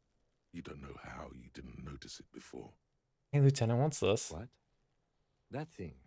It's a halogen watermark. We use it for adding information to RCM property. Interesting. What kind of information? It depends. Aside from an anti-counterfeiting stamp, mine has my station number and address. The information varies by date of issue. Okay. Maybe yours will have how many cases you've solved. How can I read it? Any capable light with the right wavelength will do. Like... All RCM vehicles have had lights designed to reveal halogen watermarks. Mine too. This means you can read the watermarks if you just turn the lights on. That's all. Thank you, Detective. Okay. While a bunch of sodden papers sag from the clipboard in your hand, it's a sorry sight. Browse the white paper. They're not exactly white. They're yellowed in patches by sunlight and alcohol, and covered in dense blue handwriting. Ink escapes into watercolor patterns, reaching its tendrils across entire pages. The paper itself is checkered, with faint red lines, forming short paragraphs. Once in a while, there's a red stamp that exclaims, "Case files commit to paper." The case files themselves are plenty. You count more than 100 sodden, crumpled up, earmarked pages falling apart in your hands. They appear to be sufficiently organized and extremely dense, if mostly illegible. What is in there? What are they about? Work, strife, poverty, the Jamrock Quarter. These are handwritten logs of investigations dating back to January 51, this year. The exact number is hard to estimate due to missing pages and an odd naming convention. But there are at least 20 maybe 30 cases. Undertaken. Oh. Not completed, mind you. It's the middle of March. You have attempted 2 cases a week on average. Is 2 cases a week a good caseload, Lieutenant? 2 complex cases to undertake is a lot, yes. You really have to push yourself. I would not suggest it, lest you start making mistakes. 2 cases a week appears to have been my load, Lieutenant. I'm not sure if I completed them, though. 2? That's a lot. I didn't mean to say you are making mistakes, by the way. That was presumptuous of me. I'm sure I made plenty of mistakes. Okay, we all make mistakes. Like a fan of gills, the checkered papers dry in your hand. The handwriting is extremely dense, if mostly illegible.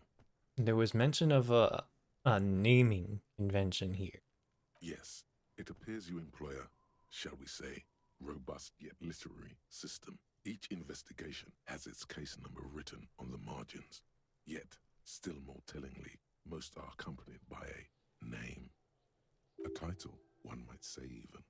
One that draws inspiration from snoop fiction and vespertine cop show staples.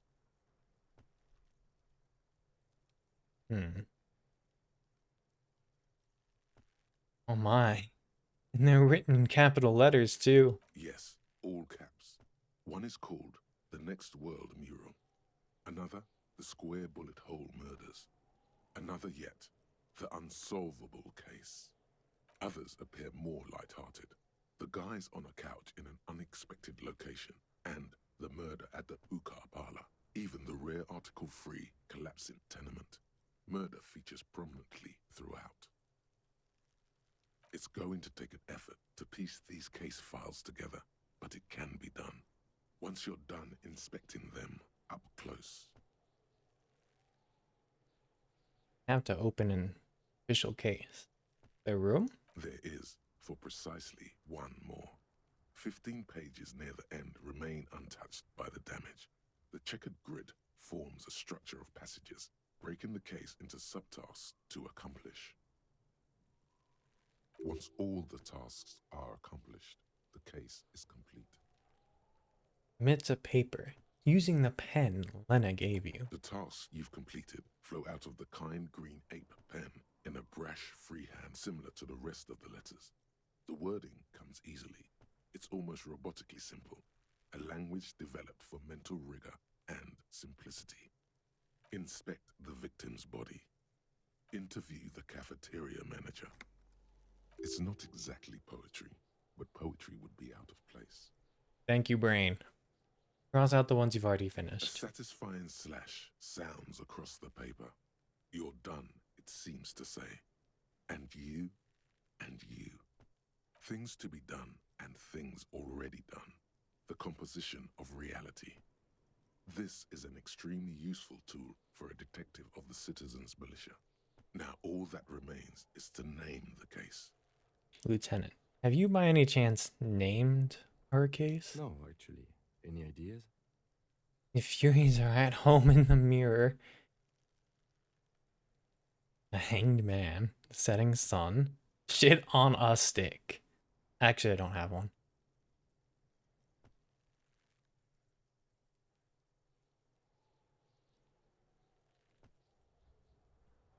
I want to go with the Furies are at home in the mirror, but I don't feel... Yeah, whatever. Furies. Yes, well, I don't know. I have to be honest, I'm not experiencing the internal strife that it refers to. And also, could you make it less poetic somehow?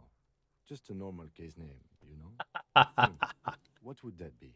A good normal name. Yes, yes. You know what that normal name is, but it's so plain. Anything else, please? The Hanged Man. Great. That's great. That's actually what I was thinking too. The Hanged Man. Good, strong name. We have a very good name for the case now. I'm going to start calling it the Hanged Man. It's good we sorted this out. Kim, all my cases employ a naming convention similar to what we used on ours. Yes, how very childish of you. In your and my defense, almost everyone in the RCM uses the titular system, in addition to the official alphanumeric. Why is that? It's a holdover from the early days of the RCM, right after the revolution, when the organization had little idea how to do things. It persists in an unofficial capacity. Officers use these titles to refer to their work among themselves. I seem to have named the case the Square Bullet Hole Murders. Again, in your defense, I seem to have named one the man with the hole in his head.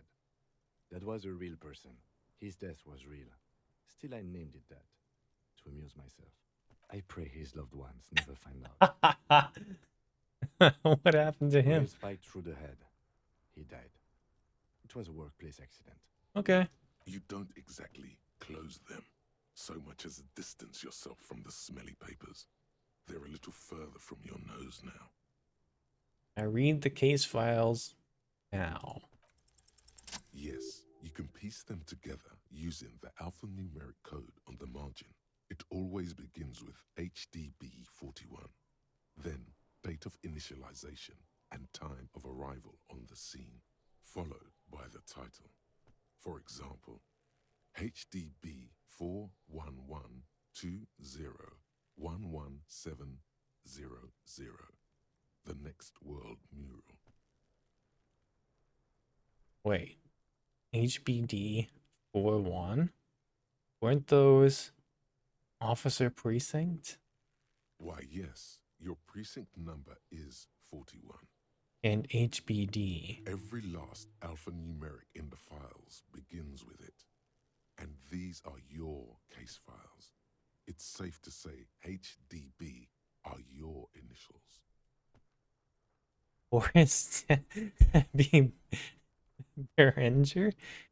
That is improbable. How long does it take you to read a case? It takes about half an hour to piece one together, using the system you've devised. Where do you want to start?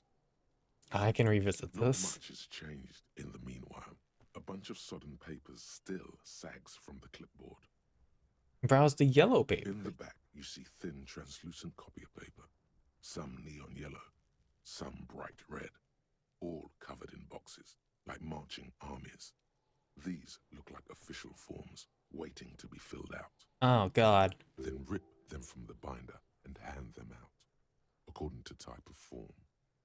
What type of forms are there? 3. The topmost are misconduct fines. The middle ones are station calls. And the bottommost are field autopsy forms. Each is easy enough to make sense of. You don't have to be an intellectual giant to do police work.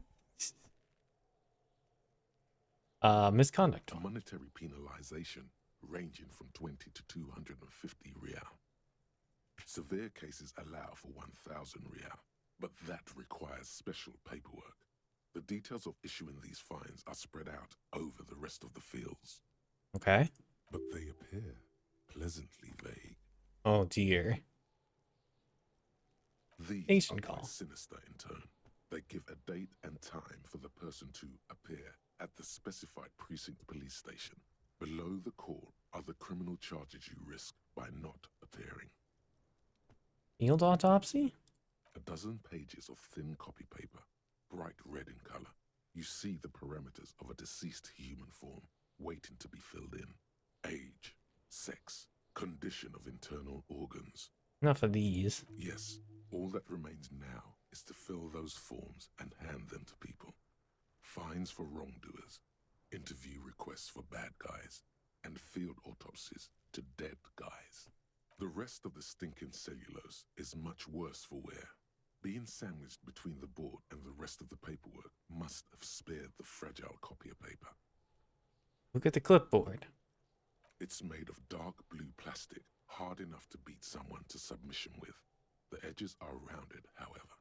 The U4 size board feels thick and heavy in your hand. Light shimmers on its wet surface. On the back, you see the embossed letters, RCM. I'll let it dry a bit. U4 sized pages hang from the clip, screwed to the top of the board. Smell the The ledger. acidic stench of rotting food is rubbed off on the cellulose. It now forms the base of the experience. This base surrounded by a faint air of spoiled meat, the stuff of death itself, and then sprinkled liberally with the citrus zest of toilet cleaner. Okay.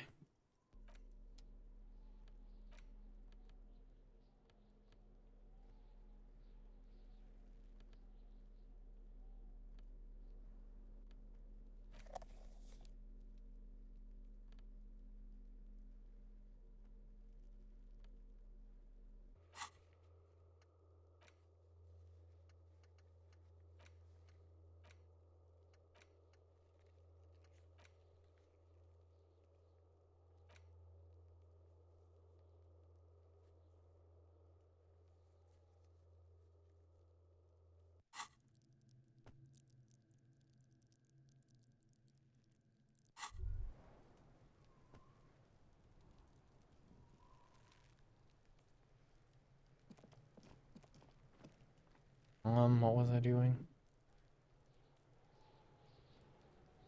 Gonna ask them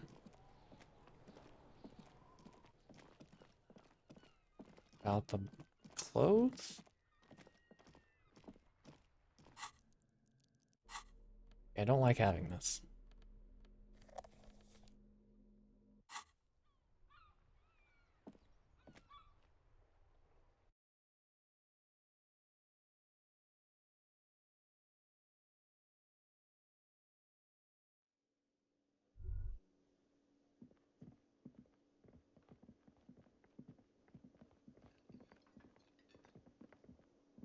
Can I help you?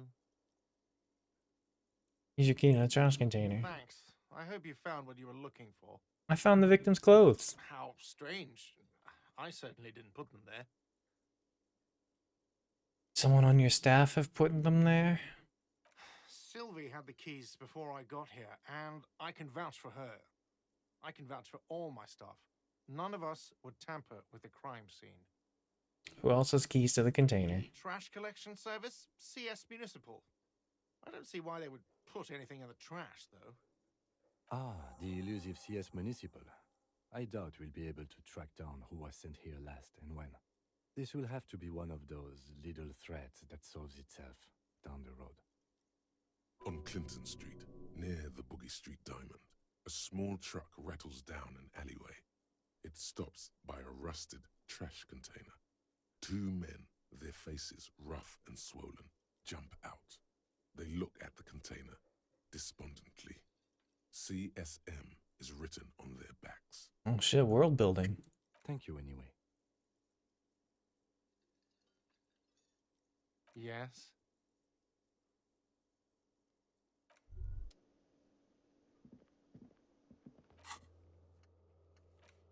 Ask Kuno. It's time for the forces, I guess. I've been trying to avoid the forces.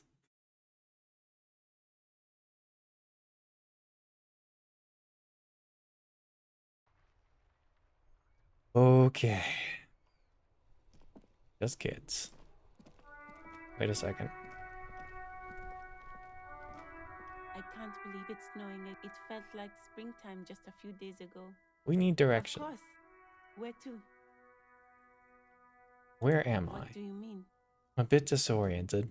This is Revachol, correct? Yes, sir. District of Martinez. This intersection is called Roundabout North. He knows where we are. He just wants directions. What is up in the There's north? the pier, the Cape Side apartment buildings, some more tenements. Not a lot, really. What's to the east? The harbor gates. Some kind of commotion, I think. I don't follow the local politics. A fleet store, too. What's in the south? Some shops and a bridge. The canal bridge leads to the coast, but it's broken, I think. Some kind of accident, probably. What is on the other side of the canal? Just coast. There's a little fishing village there, and a fish market. But that got closed down ages ago. Rows of stalls under a broad roof, where silvery fish were heaped on newspapers. Water, water everywhere, pouring from the heavens in the shadow of the old church. What kind of fish market is this? I don't know. The abandoned kind? It used to gather every spring, but there's nothing to do there now. Some shops and just Rows of stalls. Seems to be under some kind of Anything spell. else? What's to the It's west? just water. No, actually, I think they call it the Martinez Inlet. There are some islands in the bay, but they're hard to reach. No problem.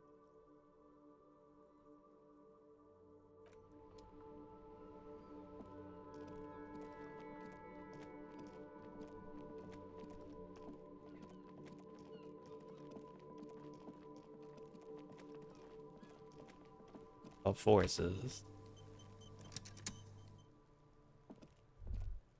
Can't you see I'm throwing rocks?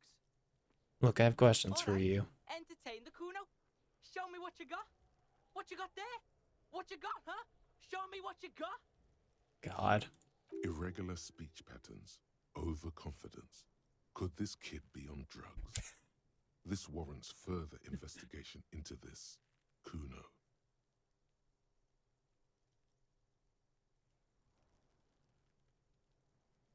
What do you know about the body? Shitload pig. What's your question? Don't tell the pig shit, Kuno! If I were to want to waste my time, which I do not, I would ask them who he is, how he got there, and the usual. The usual being, have you seen anything out of the ordinary? Or have you seen anything suspicious?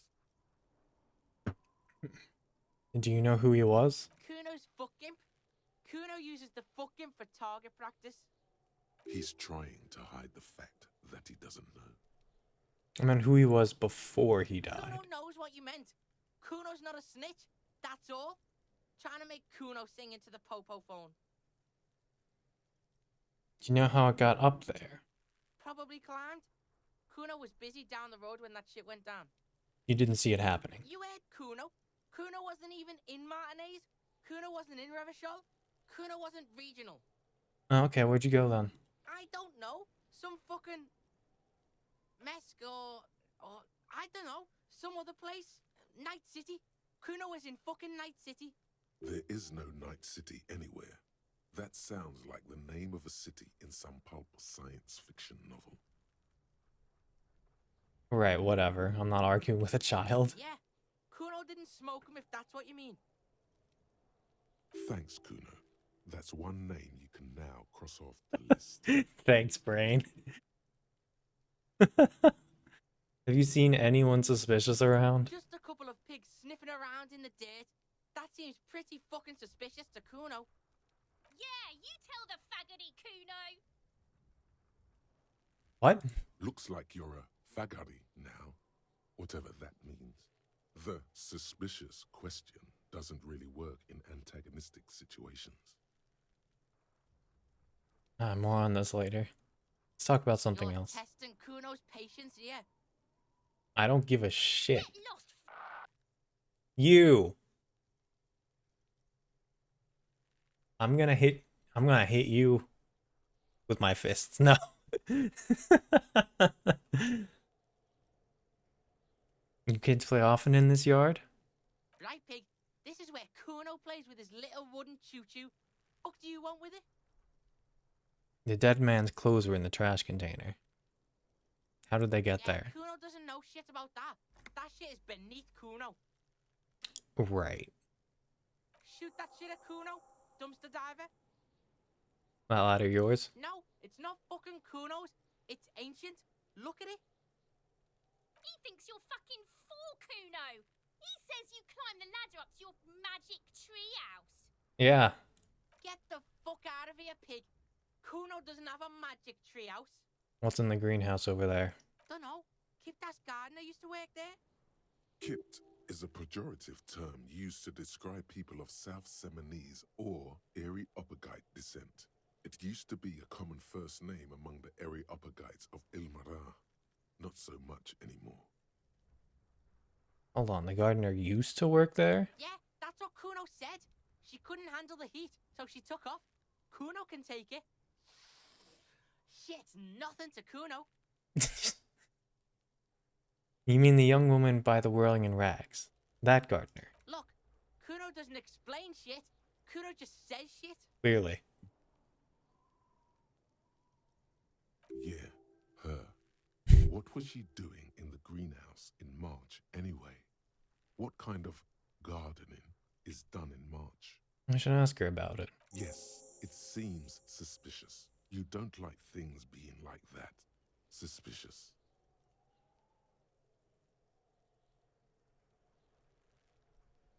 You know, there's a stack of Eternite back there. That's just some shit roofing gimps left behind. Lazy dinks. He's hiding something. Sounds legitimate. Are you hiding something? If Kuno was hiding something, it would be hidden. But it is not hidden, is it, sire? You picked up on it. You should examine the pile of roofing material again. I might have questions for you later. Yeah, whatever. Kuno doesn't give a shit. I gotta ask. Who's Kuno? Kuno's Kuno, pig? It's always Kuno, never I. Clearly the kid's using the third-person perspective as a shield.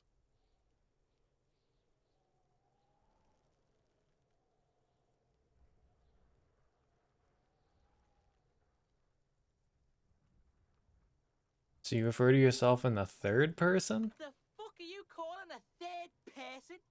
Kuno's the fucking first person? Watch out, Kuno! He's trying to fiddle you! He's gonna put his hands on you! That thing behind the fence starts squealing. Help! Pig's got Kuno! Help! Ray! What is your problem? Help! He's got the Kuno, help! I'm just gonna leave. Yeah? Get out of here before the Kuno beats the shit out of you. Yeah, that's right. Drag your fat ass out of here, fat boy, before Kuno fucks you. Bang! Got fucked by the Kuno. We alright? You wanna get fucked again? Come back.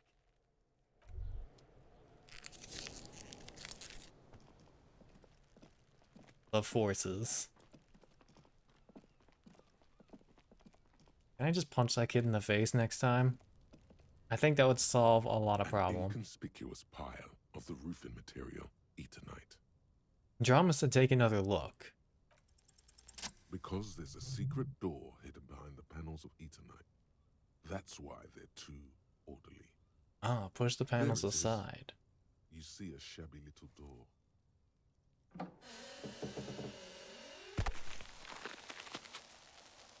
The fuck? I didn't see that before? What is this then? A tool shed? Let's investigate.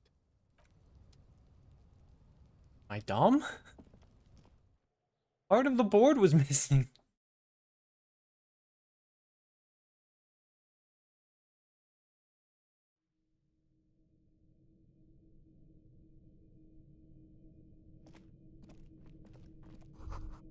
Silver plate with traces of bone yellow powder. Potion says get out of the way or get fucked up. Money.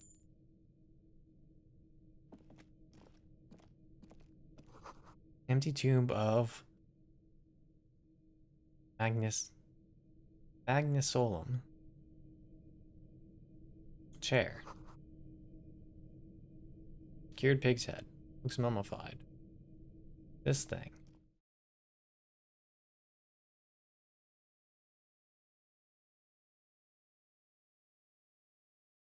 Everyone's asleep by 2? What are they? Casual? What the fuck?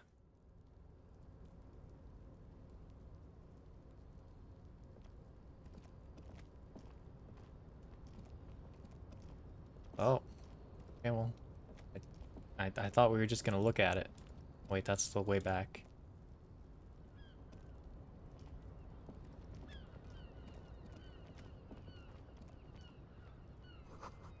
Restoration pillars keeping the ruins together. 90 cents? Mine. Postcard. Grand. Run 37? Mine.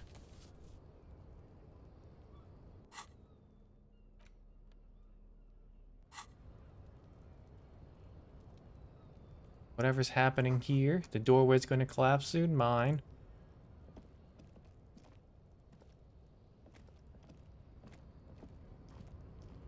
This box, mine.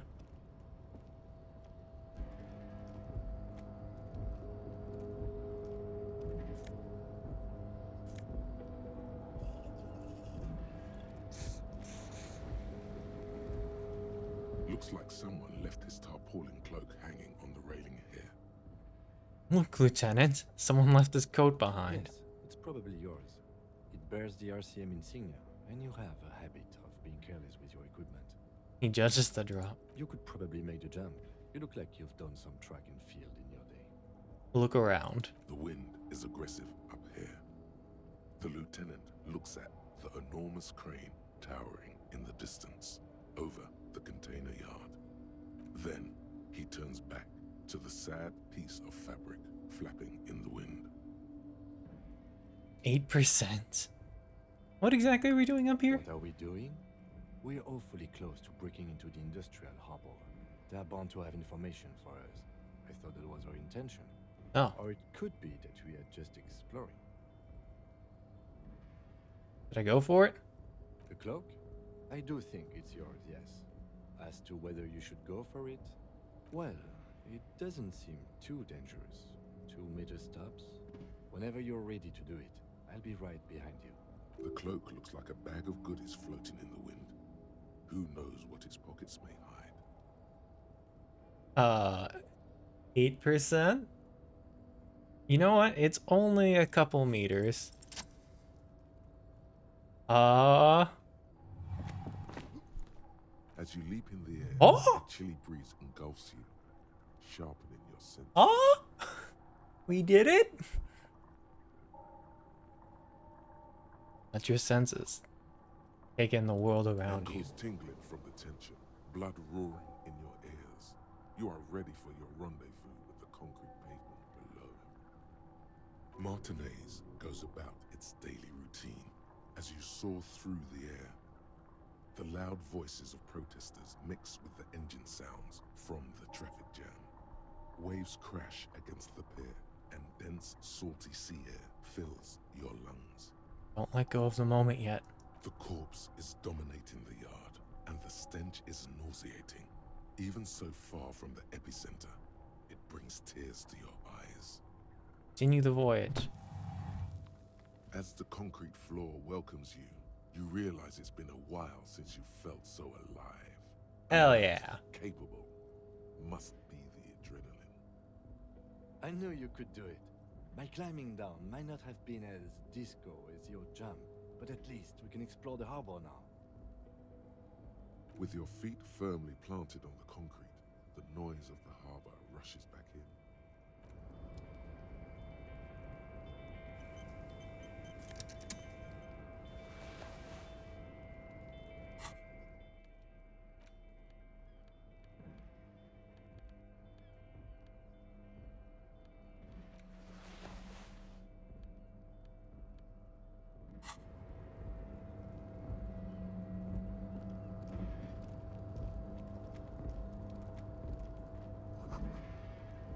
Collecting rainwater.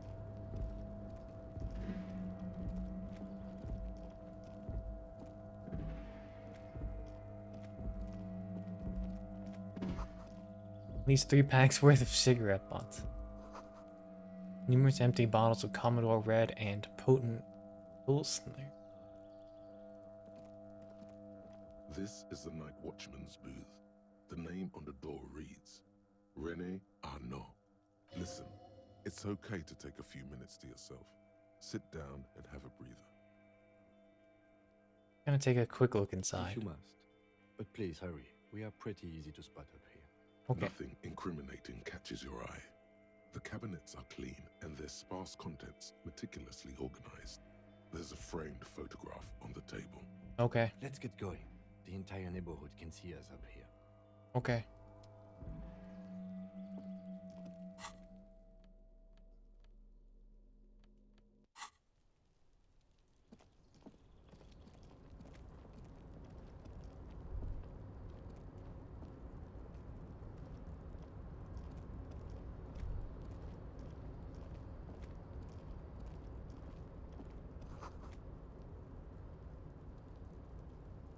Like a forest under.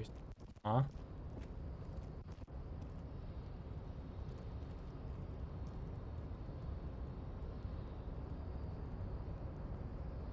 Passable. This.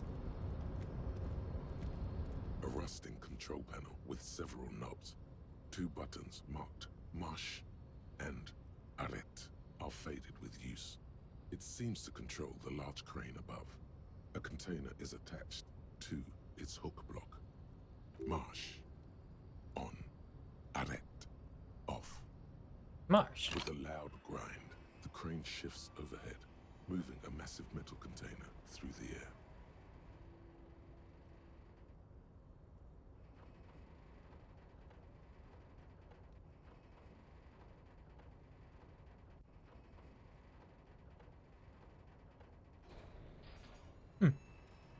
Okay.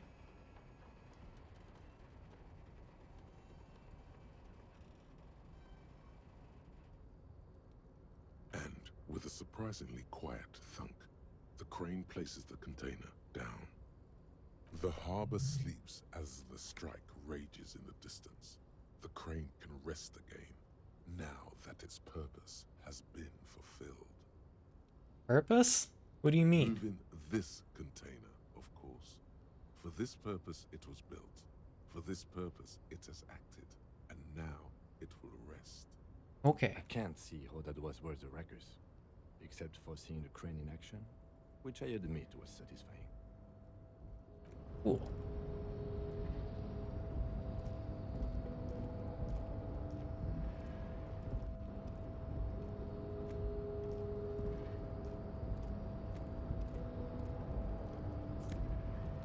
Money. Health. This thing. Balsams. A crate. Stands a cargo container. Just one of many in the yard. I think there's something special about this container. You do? Because I don't. Why not? There are a million containers here. Why are you fixating on this one?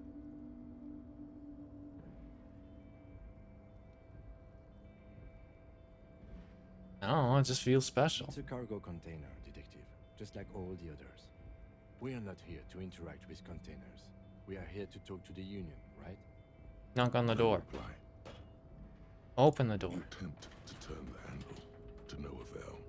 The doors seem to be mechanically locked. Okay. To your left, the lieutenant considers your actions with some puzzlement.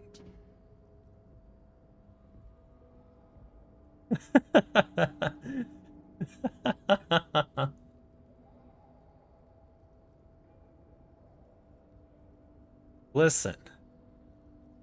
What if you were just open, though? Why are you even trying to open a door with rhetoric? Getting physical wasn't an option. Because what wasn't an option? Never Are mind. you satisfied, detective? Yeah.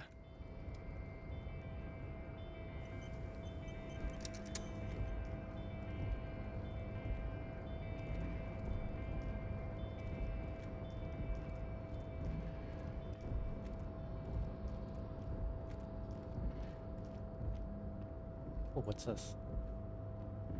Can I look at it? Power is silent. Oh, what's this? Almost missed that entirely. Alright. I have $3.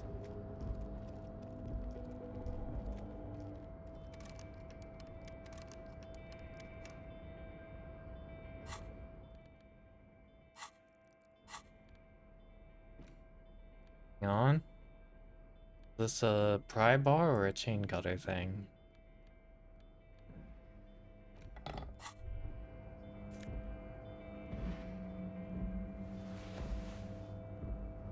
Answers that.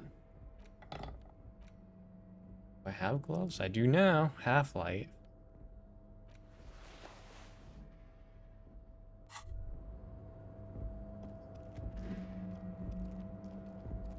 Oh my god, I forgot to examine the body.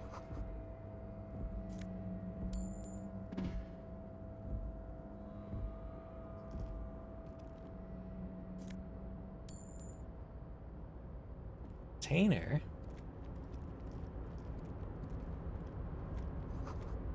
Banner sags under the weight of the rain and the snow. White waves on red. Container, container, I'll turn you nice and red. Container, container, put the logos on. The lyrics to this container song are being made up as he goes along. The accent is so thick, it's impossible not to notice he's Ubi, from the vanishing peninsula of Ubisunt on Muindi. Container, container, used to be Wild Pines. Container, container, now belongs to Everard. Hi. Everard, he looks after everyone. Huh? Well, hey there. How can I help you, mister?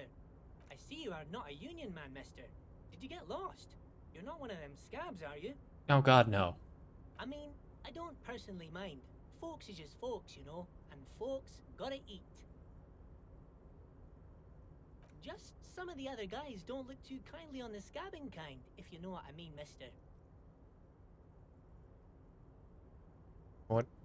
Are you Yubi? Oh, yes. Born and raised in Irish, mister. Mum had to leave my dad after he got a bit violent. Took us here to the new world. I was about 10 then. Too old to lose my accent then. People say us Ubis are up to all sorts of trouble with sheep and other animals and whatnot. I just want you to know there was never any of that where I come from.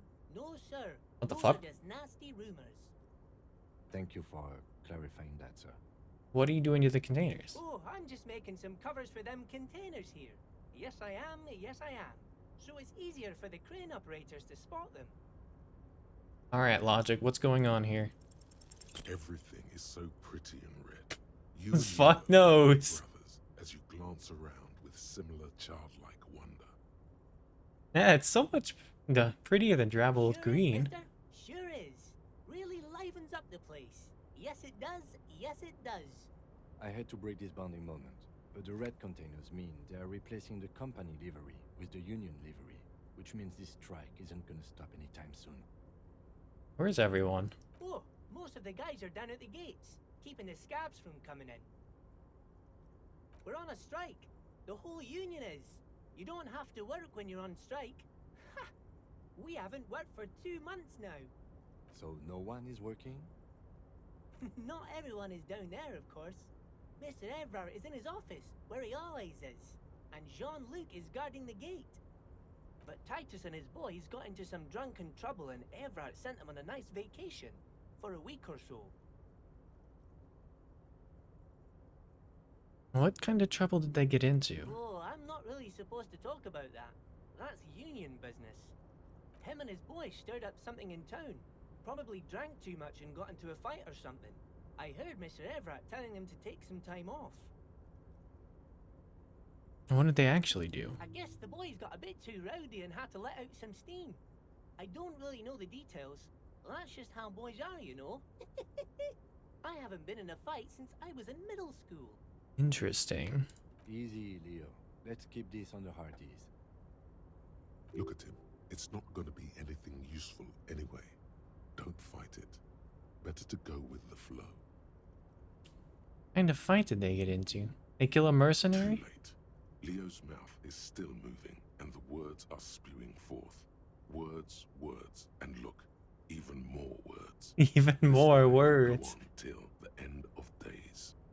Now he's talking about some drunk sawmill owner who, no, he already switched to a prized fishing rod he apparently owned at some point.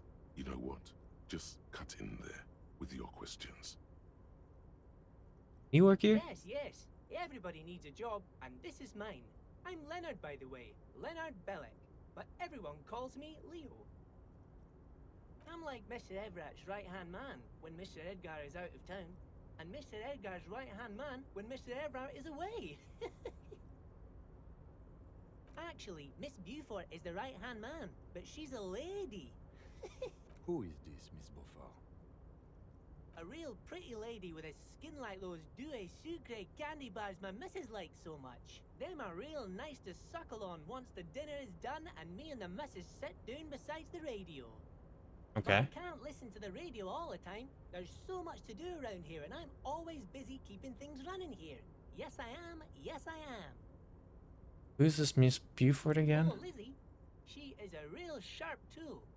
Mr. Everett put her through some fancy school and everything, east of the river. 4 years she was gone, and when she came back, she was all fancy and lawyerly. He respects that word. That's obvious. But she's a real nice girl. Grew up in this here neighborhood. Knows everybody and gets along with everyone. Real pillar of the community one day, I'm sure. If me missus and me was to have a child, I'd be real happy if she turned out like her. But she can't have kids. Dr. Lemaitre said so, and she knows about such things. Been a doctor for almost 50 years she has. So Everett trained a lawyer named Miss Buford.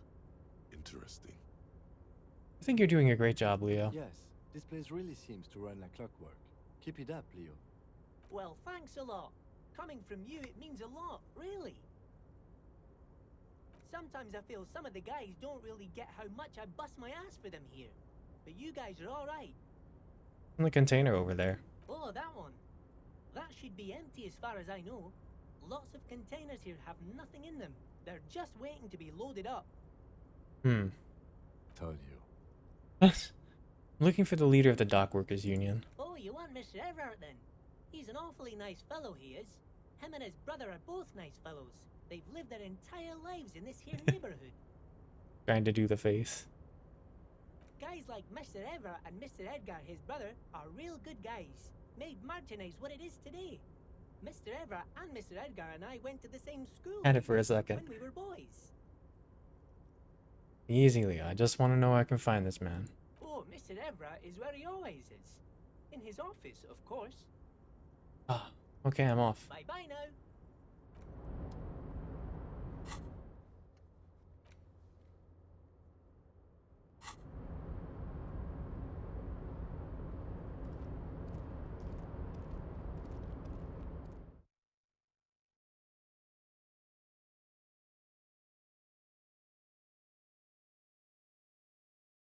I'm more forgiving to persons in power, like police officers.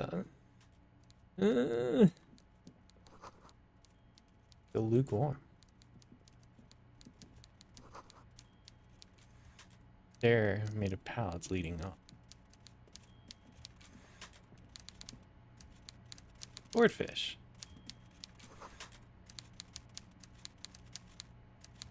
Hell's time. Whoa. Before you is a walrus of a man seated behind a large desk. He looks up from his work, not the least bit surprised to see you.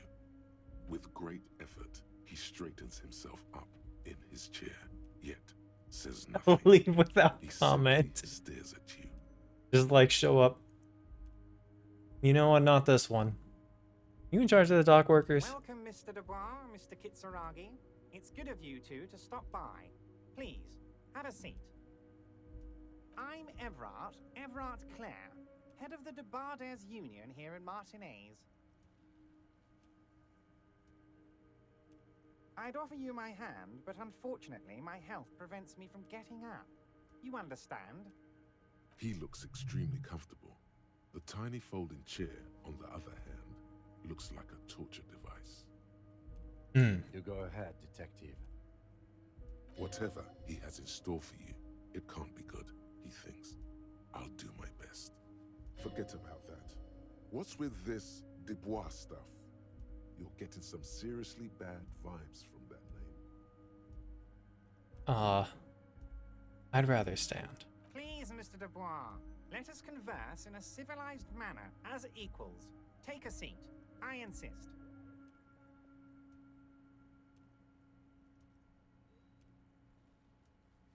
Excellent, Mr. Dubois. I can see that you're a reasonable man, and reasonable men can be of great use to one another. Gives you a slime ring. Try to wink back. Damn, this chair is uncomfortable. So tell me, how can the head of the Debarders Union help a representative of the Revachol Citizens Militia today? The chair you're sitting on has got to be the most uncomfortable chair in the world. It's violating your backside. Oh, by the way, I heard you got a rather rude reception from a certain Lawrence Gart. Some people have no manners, it pains me to say. This should take care of that nonsense. Points to a giant novelty check on his desk. It's absolutely comically huge. It should be sufficient to cover your expenses for a few days and patch over your differences with a cafeteria manager. Go ahead, take it. Wow, that's 25 real. That's good money. You need it. Wait, you know Gart? Yes, I know Lawrence. He's a real character. No union man in him. A real piece of work, that boy is. With a grin, he points to the checker game. It's like you're on a game show. At least don't thank him for it.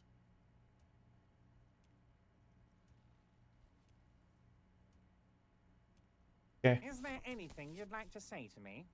Or... No. No. No, it's cool. Cool? I wouldn't go that far. I'm sure there are cooler things than delivering a comically oversized novelty check to a cafeteria manager. But, sure, if that's what's cool nowadays. Now, I'd like to set your mind at ease about one other matter. Your lost gun. Let me assure you, Union people are on it as we speak. I've got my best hounds looking for that lost gun. His slug-like lips move, but all you hear is an Just put the thing up to my face. Lost gun. Lost gun. Yeah. Lost gun? What? The world is swallowed by a black hole of fear. Only 2 words escape its gravitational pull. Lost and gun. When he said, "Don't worry," he actually meant, be very worried. How do you know about my lost gun? I know everything, Harry. Right now, I know that you're worried.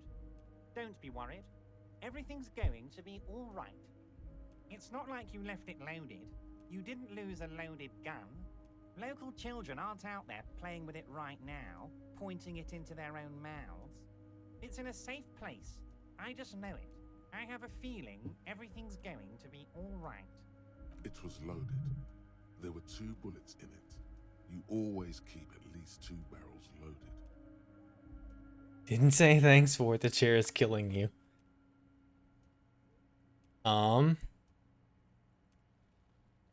Yeah. We got it. God, Damn. you're sweating. Your knee is jerking. You're about to cry, aren't you?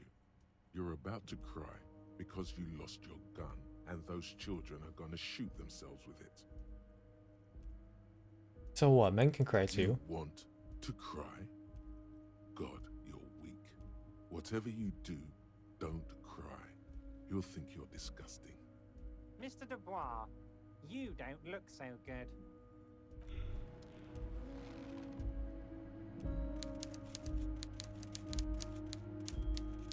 My dad?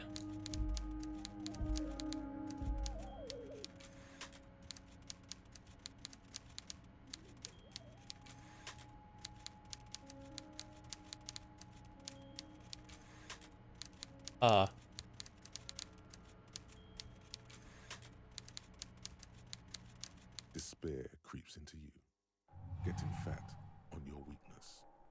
Whatever noble intentions you once had as a police officer, it's eating them all up now. You're still coming up with sentences. That's a step up from total annihilation, right?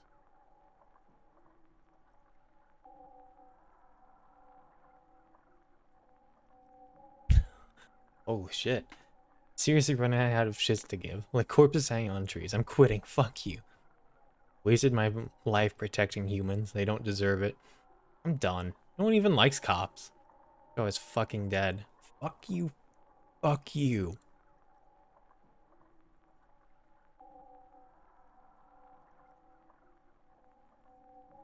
He watches you melt down stoically from behind the lenses of his glasses. Nothing you can say would make you feel any better now. Cop gives up the detective genre for social realism. Another police officer resigned from the RCM following a nervous breakdown. He now lives under a bridge, drinking and occasionally throwing excrement at passers-by, shouting, "I never loved that woman." When asked to comment, former colleagues objected to the theory that his psychological disintegration was precipitated by his wife leaving him. "It's because the Furrows lost that match," said Captain Ptolemy Price, once the man's superior officer. "It's because he couldn't get a big gun from acquisitions, and anyway, police work really burns you out after a while," Satellite Officer Jean-Vic Mayer, the deranged former cop's partner, commented. Sergeant Matt Torson, another former colleague, did not propose any theories, merely saying, "Whatever happened to him wasn't about birds. He got fucked, that's all." Oh. Shit. We lost. Okay. Well, I'm gonna stop there for now. Thanks for hanging out with me. This is a fun game. I don't know where we saved last, so that'll be exciting. But yeah, I'll be back in a little bit, hopefully sooner than last time. Be sure to take care of yourself in the meantime, take your meds, go for walks, do some stretches, eat food, drink some kind of fluid that doesn't dehydrate you. Preferably water, but you know, I think we can compromise a little bit. Ow.